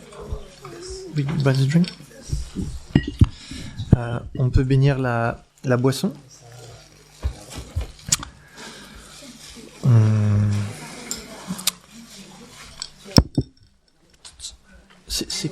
On l'a au Maum Lama Sangye, non? On l'a pas, non? Ah si, on l'a. Ouais.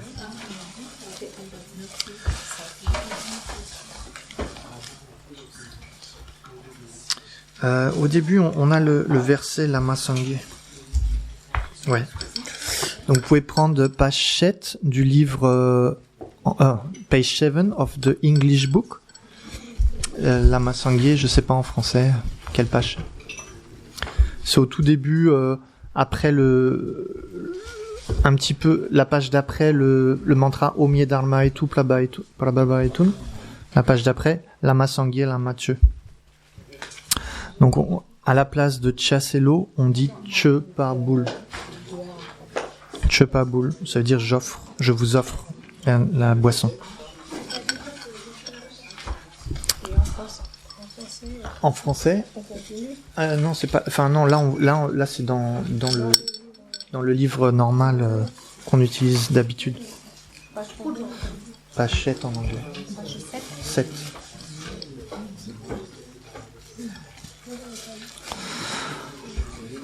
Ok.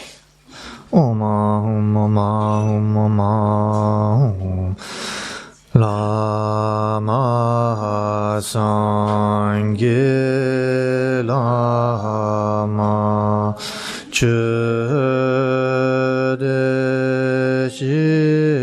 Nama Gendunde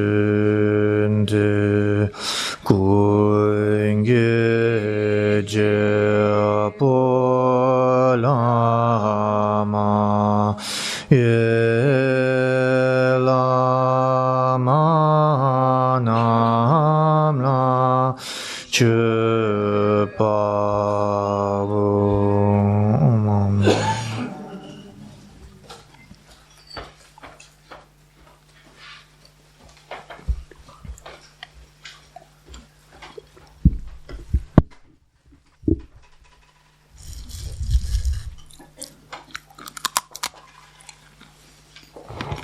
behalf of all the participants here from this retreat and the retreat before, we would like to thank you very much for coming from far away and to bless us for 2 weeks with all your holy words. And we'd like to request you to come back again.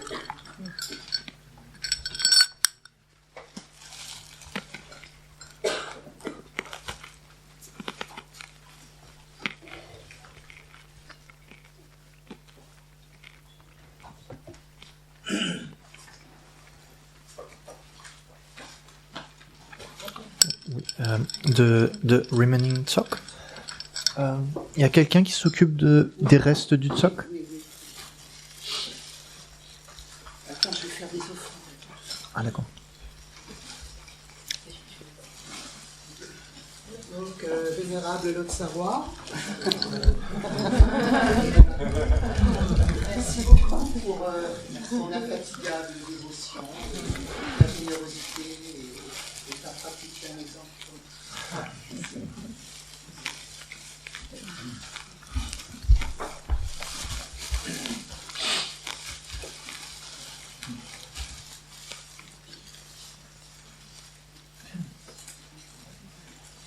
Également nos cuisiniers en couche.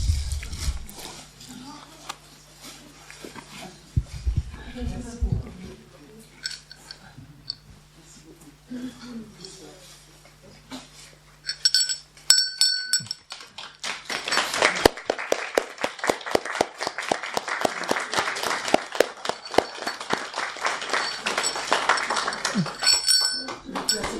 Mais je tiens à remercier Magali pour ton infatigable travail et ta dévotion pour être sûr que tout le monde se sente bien ici.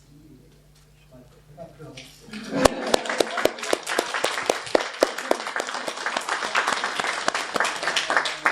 Et aussi l'équipe du son, Anne-Sophie, Capucine, Laura.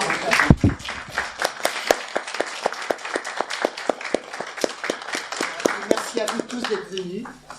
Hein, c'était une retraite formidable, en fait, tout le monde. C'est ce que je pense. Voilà, merci à vous. Merci.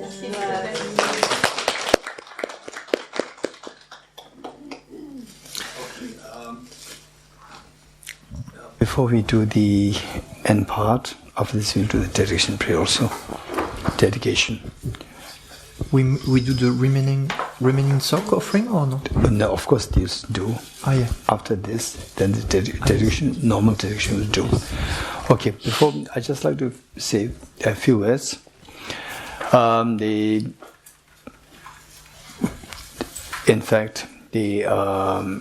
Yes, I started to come to Kalachakra Center 2018. 2018, it all started from my very close friend, very dear friend, Nico.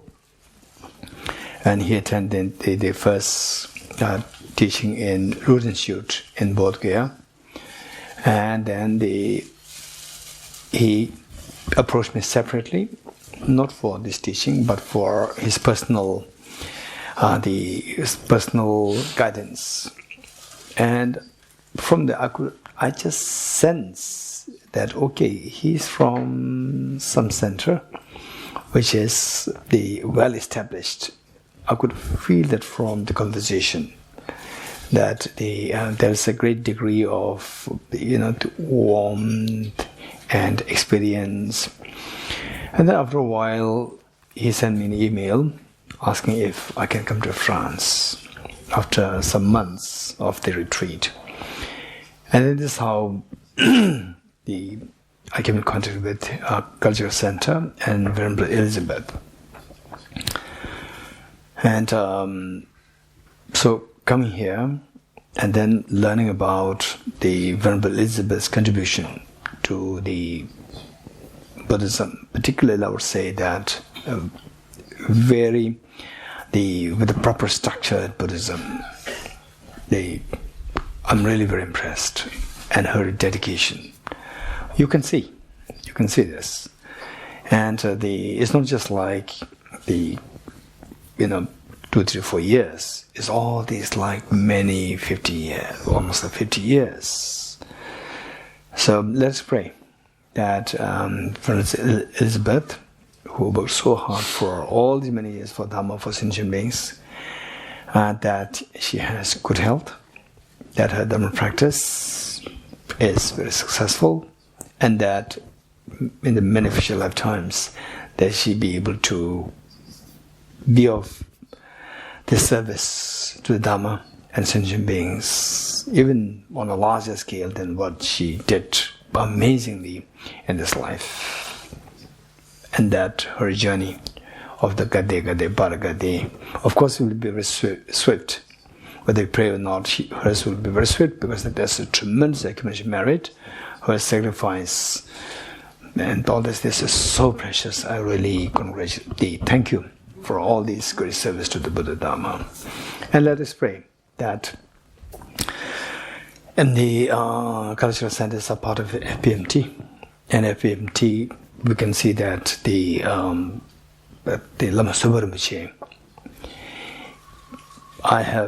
of course, I personally do not have any the teaching relationship with him, but that that I had the honor of meeting with Rinpoche several times, where he so kindly invited me for some lunch, I think twice, in the Institute.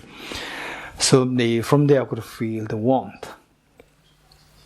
I could feel the great warmth, and particularly listening to some of his the teachings, I could see that there's a tremendous emphasis that he places on the bodhicitta and the wisdom mantras. I'm very happy about it. I really, really, really respect, adore Rinpoche for this. There's almost millions of people who follow him.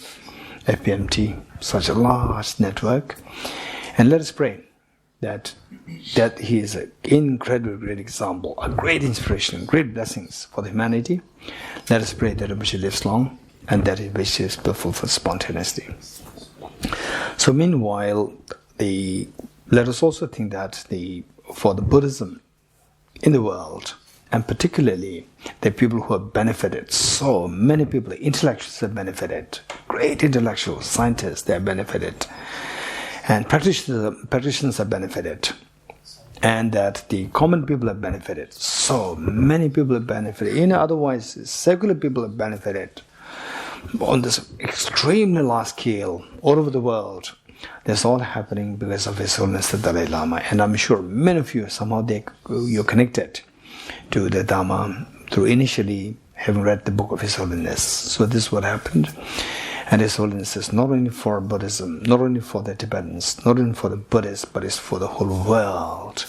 And look at this, what I shared with you earlier, of his vision for the world, secular ethics, universal ethics, which he sees that the world is deprived of this because of which so much of miseries are being created by the human beings. Wars and the crisis, corruption, scandals, all these things, all because of the lack of the basic integrity of the human being, the compassion. When that is missing, everything goes wrong. So therefore His Holiness, not only that he just becomes like the champion of peace, reconciliation on the world, but he actually leaves a legacy of the educating the heart of the human beings, of the future generations. At least that the future generation, the leaders, the future leaders coming from the future generations, they will become a more sensible person to make the world a better world. Just imagine, the world, whether you have, the whole 2 continents, 3 continents as your country or not. After all, we are living. After all, everybody's living their life. So why, in the struggle for labeling this label, then so much of fights created, so much of, the children becoming orphans, and the parents losing the children. It's extremely sad, so much of pain, and pain not only on our side, to your side also, is what's happening. And after all, everybody continues to eat something, even if you have the whole world, but everybody will do their own work, and the one leader will not have, cannot eat all the food of the world. what will do, if he has the thousands of Mercedes cars or Rolls Royce, whatever, he cannot drive every car every day, right? It's all just illusion, just lacking the heart. So this legacy of His Holiness, that the heart be taught in the modern education, so that the future leaders come out to be sensible, more sensible. So this is a great, great, great blessing for the whole world from His Holiness. And let us pray. Of course, all the great teachers, like Lama Subha, and all the great teachers in the Manasya universities, they are praying for the long life of His Holiness, that he should live long for the world, for the Dharma, for the sentient beings. And let us also and also I'm extremely grateful to Jimbala. He will not translate, I know. Okay. You will translate? Oh, yeah. Yes. So I'm extremely grateful to Jimbala for all these years. So he told me directly that whenever you're coming to France, I will be always make it a point to be accessible to translate for you. So I'm extremely grateful to Jimbala. Donc Geshe-la dit qu'il a beaucoup de gratitude envers Jimpala, qui s'est engagé lui-même vis-à-vis de Geshe-la en lui disant que à chaque fois qu'il viendrait en France, il serait là pour traduire pour lui. Donc il ressent énormément de gratitude envers Jimpala. And then then Jimbala, now you translate. Okay, then the early 2 years we have Catherine, who was taken care of, and then we should not forget her, contributions. Likewise, so many people involved there with her, and maybe even before that as well. And then this year we have Magali, so kind, and making sure that everybody is well fed, and so there's a great warmth there. And I came to learn many good things about Magali from with her interaction, that she's actually somebody who works for freedom of others, who works for freedom, and who cannot tolerate the biases. He cannot tolerate somebody bullying somebody. So this is who Magali is. I really appreciate it, and they thank you so much for being here. And we came to know Jeannie has been a great support of Magali, and we also have Patricia, and the very delicious food indeed. And Pablo, thank you so much. You are great support. Thank you so much. And meanwhile, we see that the Anna Sophie and Mary Christine, Evelyn, of course, yes. Okay. Evelyn, I don't know. Evelyn has multiple skills. Like sometimes it's like the doctor. Yeah. So sometimes in the shopping mall, shopping for us. Sometimes in the kitchen, sometimes here. And there's a tremendous warmth there. I really appreciate it. Evelyn, thank you so much. And then I see that the Patrick and Mary, I can always see that they're very serious. And then they have all the seniors. And one person who I feel again so close to is Virginie. Yeah, somehow I feel so connected. So in fact, I would say that those people who I see from the last 2 retreats, and now we have many of you who are new here, and then Venerable Genzela. This time I came to know him very closely, and I really appreciate that there's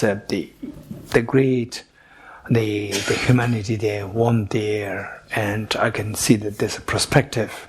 He can grow a lot, and his sense of concern for his dad. That is something so precious which the Buddha emphasized, that even if you're a monastic, so usually it says that monastics, they should not really, serve food and so forth to the non-monastics. But for your parents, it's exception. This is what Buddha said. For parents, even if you're monastic, parents or non-monastic, still the monastics, you should be there to serve your parents. This is what the Buddha made it very clear.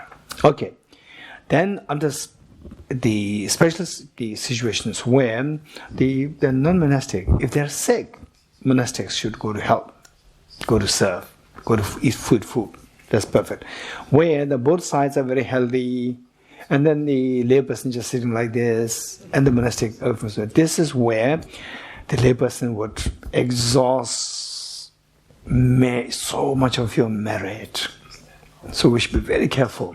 The layperson, if you're sick, you're exception.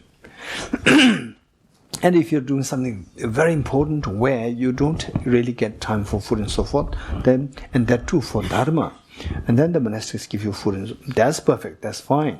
But whereas otherwise, they say like a party. Sometimes this is a mistake even happening in Tibetan communities. This is where these wrong things happen. Yeah.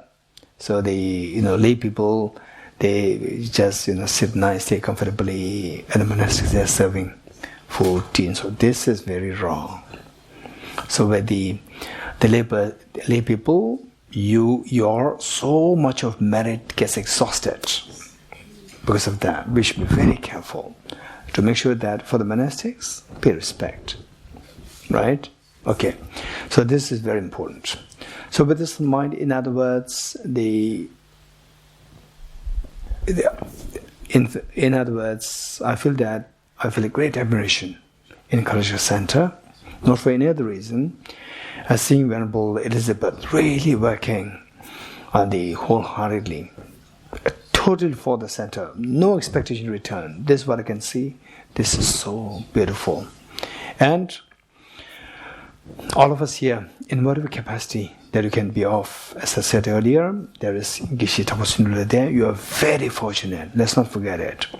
You are very fortunate that there's somebody, there are many, for example, just to share something with you, that once I was in a center, very beautiful center. When I come there, the people, they were like, in the small hall, the people just sit in, squeezing each other, like more than 100 people squeezing each other, sitting. And then I told one of the executive members of the center that, oh, you have only the one on the shower room, restroom, and there's so many people, if you can make minimum 3-4. And he said, Geshe, this is so auspicious to hear something like this from you. Usually this place is empty, nobody is coming here. Because there's no residential teacher. It's a center, but there's no. Don't take for granted that there's a center means there's a residential teacher. No, don't take for granted. There are many centers in the world where residential teachers are not there. You are very fortunate to have a residential in a very big city, Paris. There's a residential teacher there. You are very fortunate, and in fact, your mind. Say it is like they're leaning with the subconsciously. Your mind has a great support pillar of Geshe Damdul Mahamoudra there. This is what is happening in your mind, and yet, say we just take for granted. Okay, center, that's your teacher. If this attitude, we're going wrong. We have not seen the world. There are so many centers where there's no teacher. So you're very fortunate to have Ven Geshe Damdul Mahamoudra there, and all these many years he has been helping the people in France, Paris. So fortunate, very fortunate. So we should always remember the kindness. And then I already told you before that don't treat him as okay, he's a teacher, yeah, but there's my root guru somewhere there. If this is your attitude, you are going wrong. Nobody's going to this is a loss to nobody. It's lost to you. Because your main stream, weekly, by every week you are getting something. Something is happening from Geshe Damdul, and not from all the Buddhas, Bodhisattvas. We call Buddhas Bodhisattvas. But if there is a real Bodhisattva, he should be the one. He's giving you the benefit week by week. So we take him as a second class teacher, and the first class teacher is another one. This is where we are going wrong. So this is what we should be extremely careful, and so that way, then we call it the samaya that really becomes very strong. This real samaya, where from whom you get the maximum benefit, you're able to give accordingly, give the respect. That's the real samaya, where the real benefit for the real food comes from the mother every day. And your neighbor once in a while give you a cake. Wow, my neighbor is so kind. You don't remember the mother's everyday food. So let's not do that. So I shared this story, don't forget it this morning, of the person who doesn't get any realizations.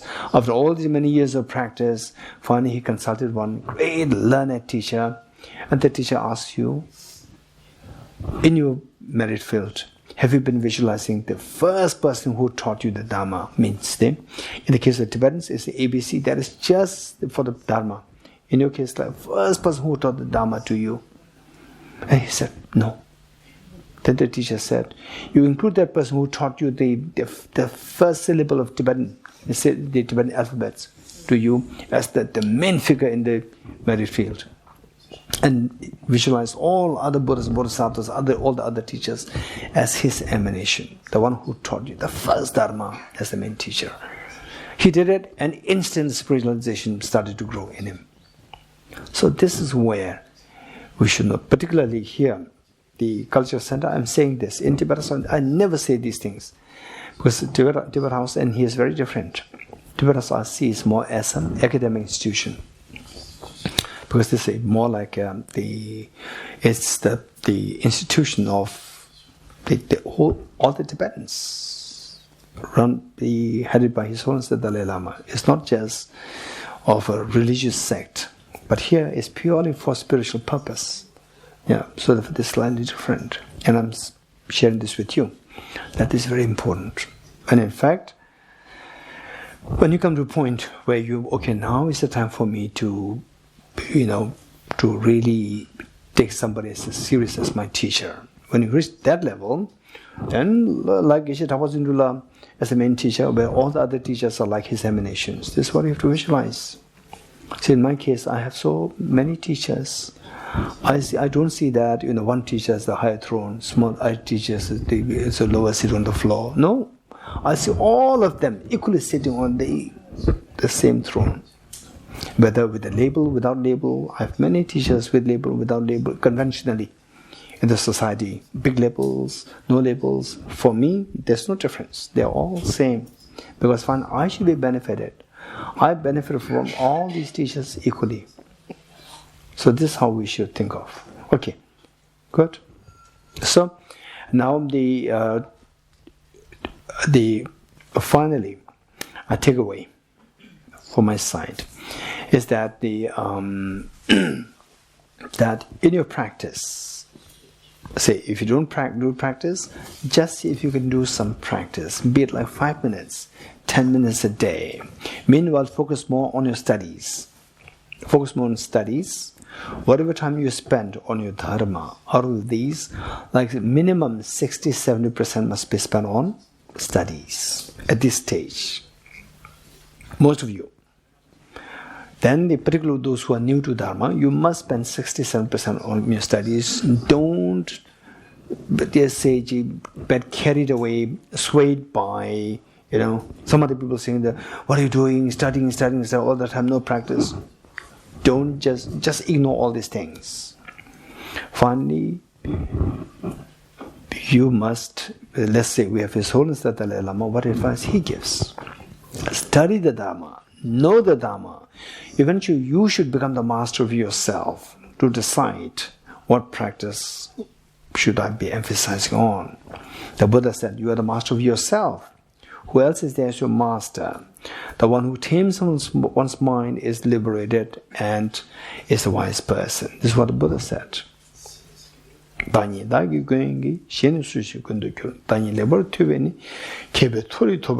what the Buddha said. So with this mind, saying it's not about anybody else's having business on you. It is you should be responsible for yourself. So be wise. Don't just follow anybody very easily. Don't be a guru hunter. Right? Don't be guru hunter, right? And be study hunter. Study hunter, don't be guru hunter. Study hunter, and guru will come. When you are ready, guru will come. You're getting it? When you are ready, guru will come. Ready yourself, prepare yourself. So, for emphasis, minimum 60-70% on your studies. This is so important. And then the past is past. The past is past. Everyone can make mistake. I also can make mistake. This is how everybody makes mistakes. And gradually, gade. It's not a gade bodhisattva. You're getting gade, para, samgade, bodhisattva. This is how we have to do. In the business, sometimes you lose, sometimes you win, sometimes you lose, sometimes. And then net, if there's a profit, that's good. So likewise, this is how we have to do. The past is past. You're getting it? The past is past. Now, the past are whatever mistakes happen. It doesn't matter. Take that as a lesson. Okay. Sometimes, when I say, okay, I should have done it like this. When I see this, I feel so happy that I made this mistake. Because that now I've got to see this mistake. Otherwise, I would not notice this. I'll never learn how to get out of this. I made this mistake. Oh, wow, I'm so glad that now I see this mistake. So henceforth, I should not be doing it again. I learned from this. Even the mistakes, don't let it go unused. Utilize it effectively.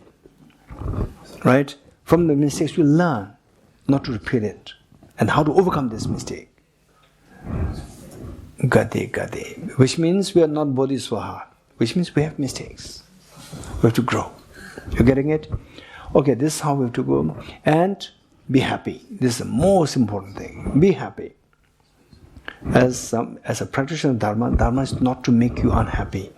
Dharma is to make you happy. This is so important. Somehow, if you're not feeling happy, somehow you must look for somebody, meaning a teacher or a Dharma friend, like Venerable Elizabeth, or Venerable Ginzala, or Venerable Jimbala, or anybody, even among your friends who you can speak your heart. And if possible, somebody who will learn it, experience, and who has a heart for you. Just share. It doesn't matter what problems you have. Share. And then see, finally, our Dharma must grow in the spirit of joy. This is so important. So, what is the case? Make sure that you are happy. This is so important. Okay. So, all these many days we've been talking about renunciation, bodhicitta, wisdom of emptiness, and shamatha. So wisdom of emptiness. Let's say renunciation. If you have no time, recite this one verse. All composite things seem permanent. All contaminating things suffer nature. Everything's nature, emptiness, substance, transitory, nirvana. If possible, recite this and try to reflect on this meaning one by one. Less than 1 minute. And for the bodhicitta, the 3 verses. If you still have no time for the 3 verses, go for the first verse. 1 verse.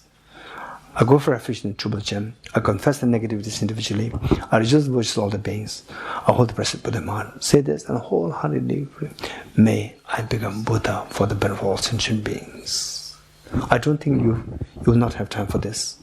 It's just a few seconds. 3-4 seconds. May I become Buddha for the benefit of all sentient beings. Then the emptiness. Just quickly think of the self. 6 elements, right? Emptiness, let's say. For the emptiness, point 1, the self. How does the self appear? So real. Point number 2, 6 elements are nothing but made of 6 elements. Point number 3, 2 questions. Okay, what I'm seeing? With the ultimate analysis, I can see the 6 elements. Second question, where is the self? It's empty. Okay, so abundance experience.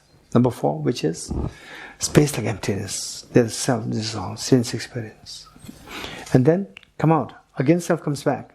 This is with the conventional analysis, not with ultimate analysis. With the conventional analysis, self comes, yes, it is there.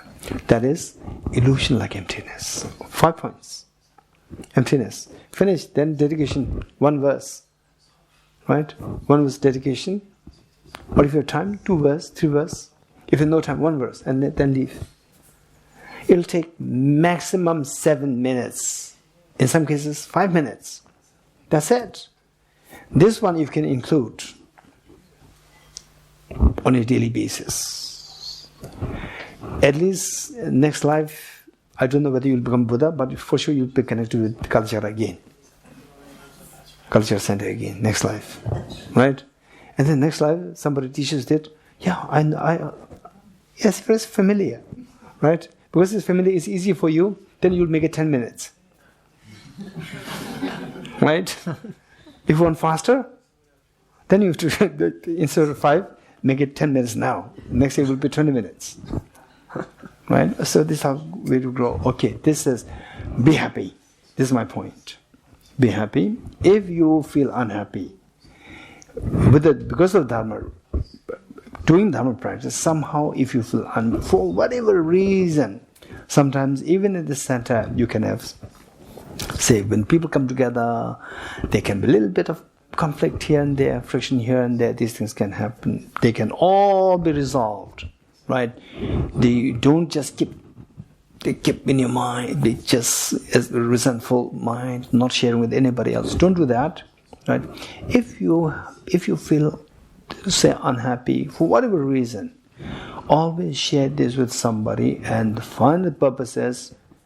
I will not say that make others happy. I'll say you be happy.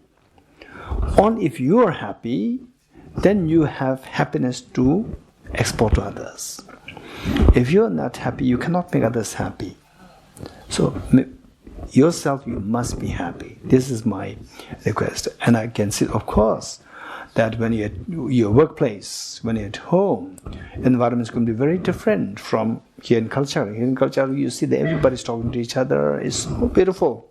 At your home, it may not be as this. At the workplace, it may be even worse. But after all, keep in mind that this dharma is for happiness. Short-term happiness, long-term happiness, both. Be happy. Okay. Someone have Talk. remaining offering? Yes. Ok. Oui. Alors, on est à la page 39. 39, oui, en français. Verset 76. Donc vous pouvez tous mettre un petit bout de votre nourriture dans le plateau que Marie va... Tiens. C'est pour offrir au protecteur du lieu.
Cereal is more generous. Yeah, other people, they are a little stingy. Only half biscuit. Give something solid, right, to the spirits.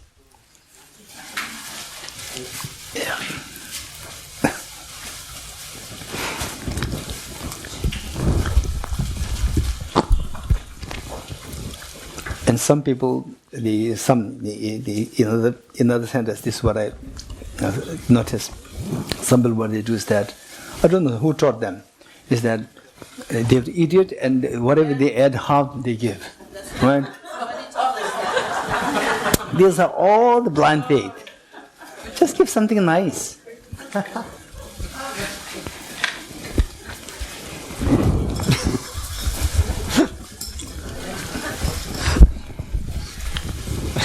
I heard this many times. Yes. And particularly when you offer this, offer with a prayer. Offer with a prayer. That may this be of, may this be of help, and will really help to remove the hunger of the Petras, of the Holy Ghost, just with a prayer. That will help. Yeah.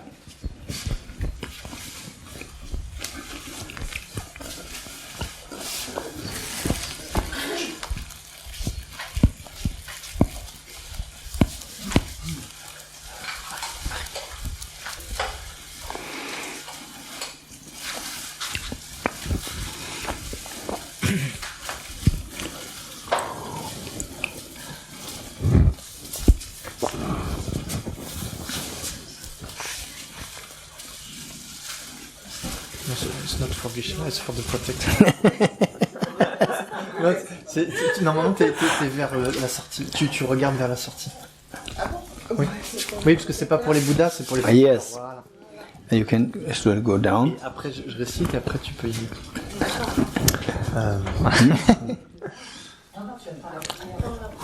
Les apparences trompeuses purifiées dans la vacuité. Ah, ce copieux nectar de sagesse primordiale. Om devient un océan de tout ce qui est désiré. Oh, ce festin de nectar immaculé, transformé par concentration, mantra et mudra. Je l'offre pour votre plaisir, assemblée de protecteurs locaux liés par serment. Ravi de cette abondance qui comble vos désirs. Et Mao, faites que les activités yogiques soient correctement accomplies.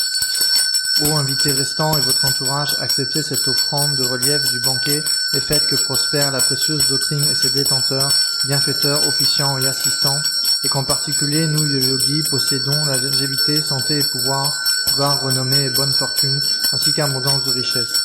Accordez-nous les siddhis des activités d'apaisement, d'accroissement et autres, ô gardiens liés par serment, protégez-nous, aidez-nous de tous vos siddhis, et éliminez mort prématurée, maladie, démons, interférences, faites que n'advienne aucun cauchemar, mauvais présage ou action nuisible, que le monde soit heureux, les récoltes bonnes, qu'abonde le grain et prospère la doctrine, que survienne tout ce qui est favorable et que tous les souhaits soient exaucés. Par la force de ce vaste don, puissais-je par moi-même devenir Bouddha pour le bien des êtres et par ma générosité délivrer tous ceux que ne purent libérer les Bouddhas du passé. I don't know, Geshe, if we dedication or Lamrim prayer? Or just dedication, yeah? Okay, we will do the dedication by English, 288. Additional dedication prayers. When we do something, some enormous virtues, yes, it is a power.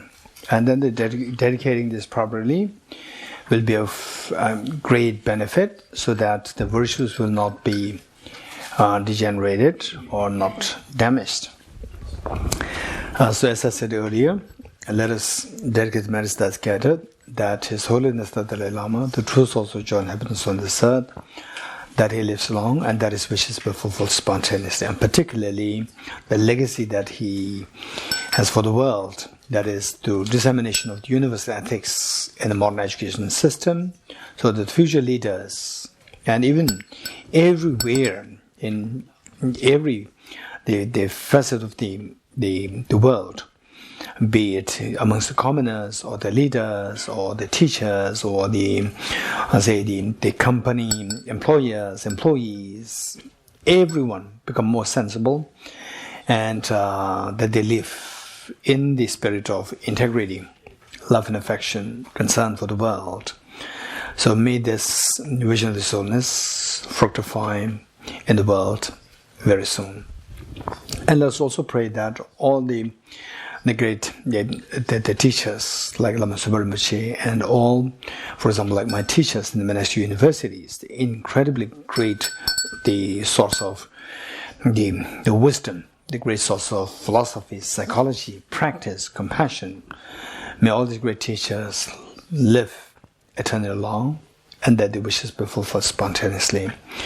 And also let us dedicate the merits that's gathered, that all these big monastic institutions, academic institutions, which are like the real source of the stream of the Dharma, like the Mount Meru, the Everest of the Dharma. So let all these Dharma the monastic universities, such as Ganden, Sera, Debong, all the monastic universities of Sakya, Kagyu, Nyingma, Gelug, and the Chinese tradition, Theravada tradition, where they're teaching compassion, where they're teaching wisdom, may the monastic universities thrive in the activity of study, reflection, meditation, and may all these and the Dharma practitioners, the monastics inside these institutions, may they have a good support, material support from the lay devotees, and that they thrive in activities of their practice, study, reflection, practice, and that they have harmony among themselves, and that they serve as a great source of inspiration for as many other sentients as possible. And let us pray that all those people who died of COVID-19, or they otherwise as well, may they all meet with the precious human birth, and to meet with the Dhamma of the Bodhisattva wisdom and emptiness, that each one of them, through their considered effort, be able to soon become the beacon of light of the wisdom, beacon of light of compassion, to lead all demon sentient beings towards the ultimate happiness of the Buddhahood.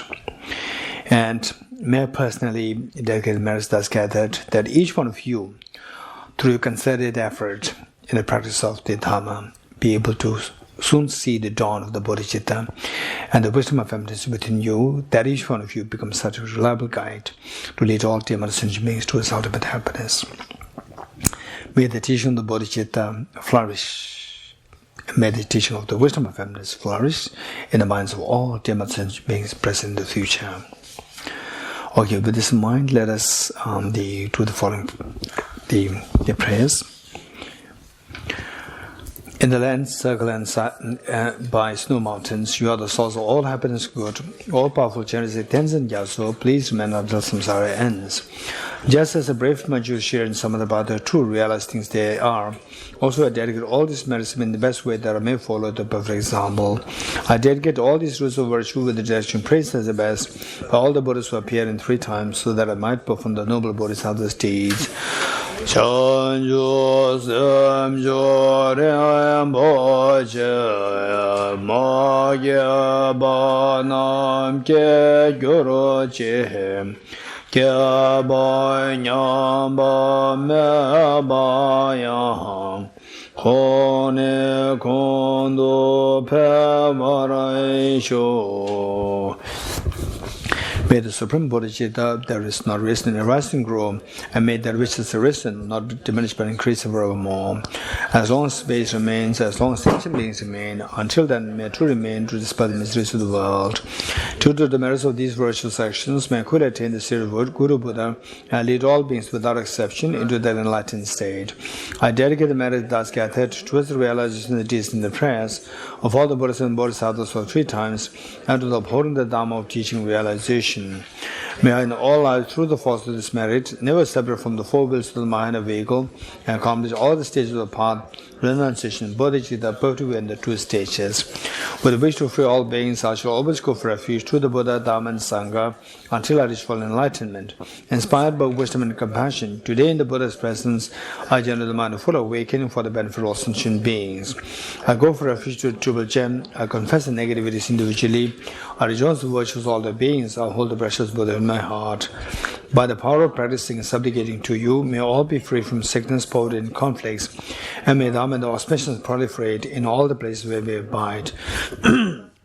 The path of union emptiness compassion is loosely explained by the protective Buddha Dharma and the beings land of snows. You are the lotus soul of the Tenzin Gyatso. We supplicate you that your wishes are fulfilled spontaneously. May the operations of evil thoughts and deeds of negative forces of humans and non-humans who harbor all malice through perverted prayers against the teachings of the Buddhas be truly vanquished through the power of the truth of three jewels. In all my lives, never separate from perfect gurus, may enjoy the magnificent Dharma by completing the stages of the path, may quickly attain the state of Vajratara.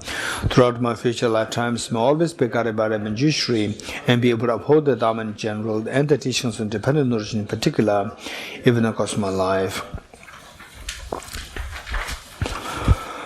Deyata Om Gate Gate Paragate Parasam Gate Bodhiswatyata Om Gate Gate Paragate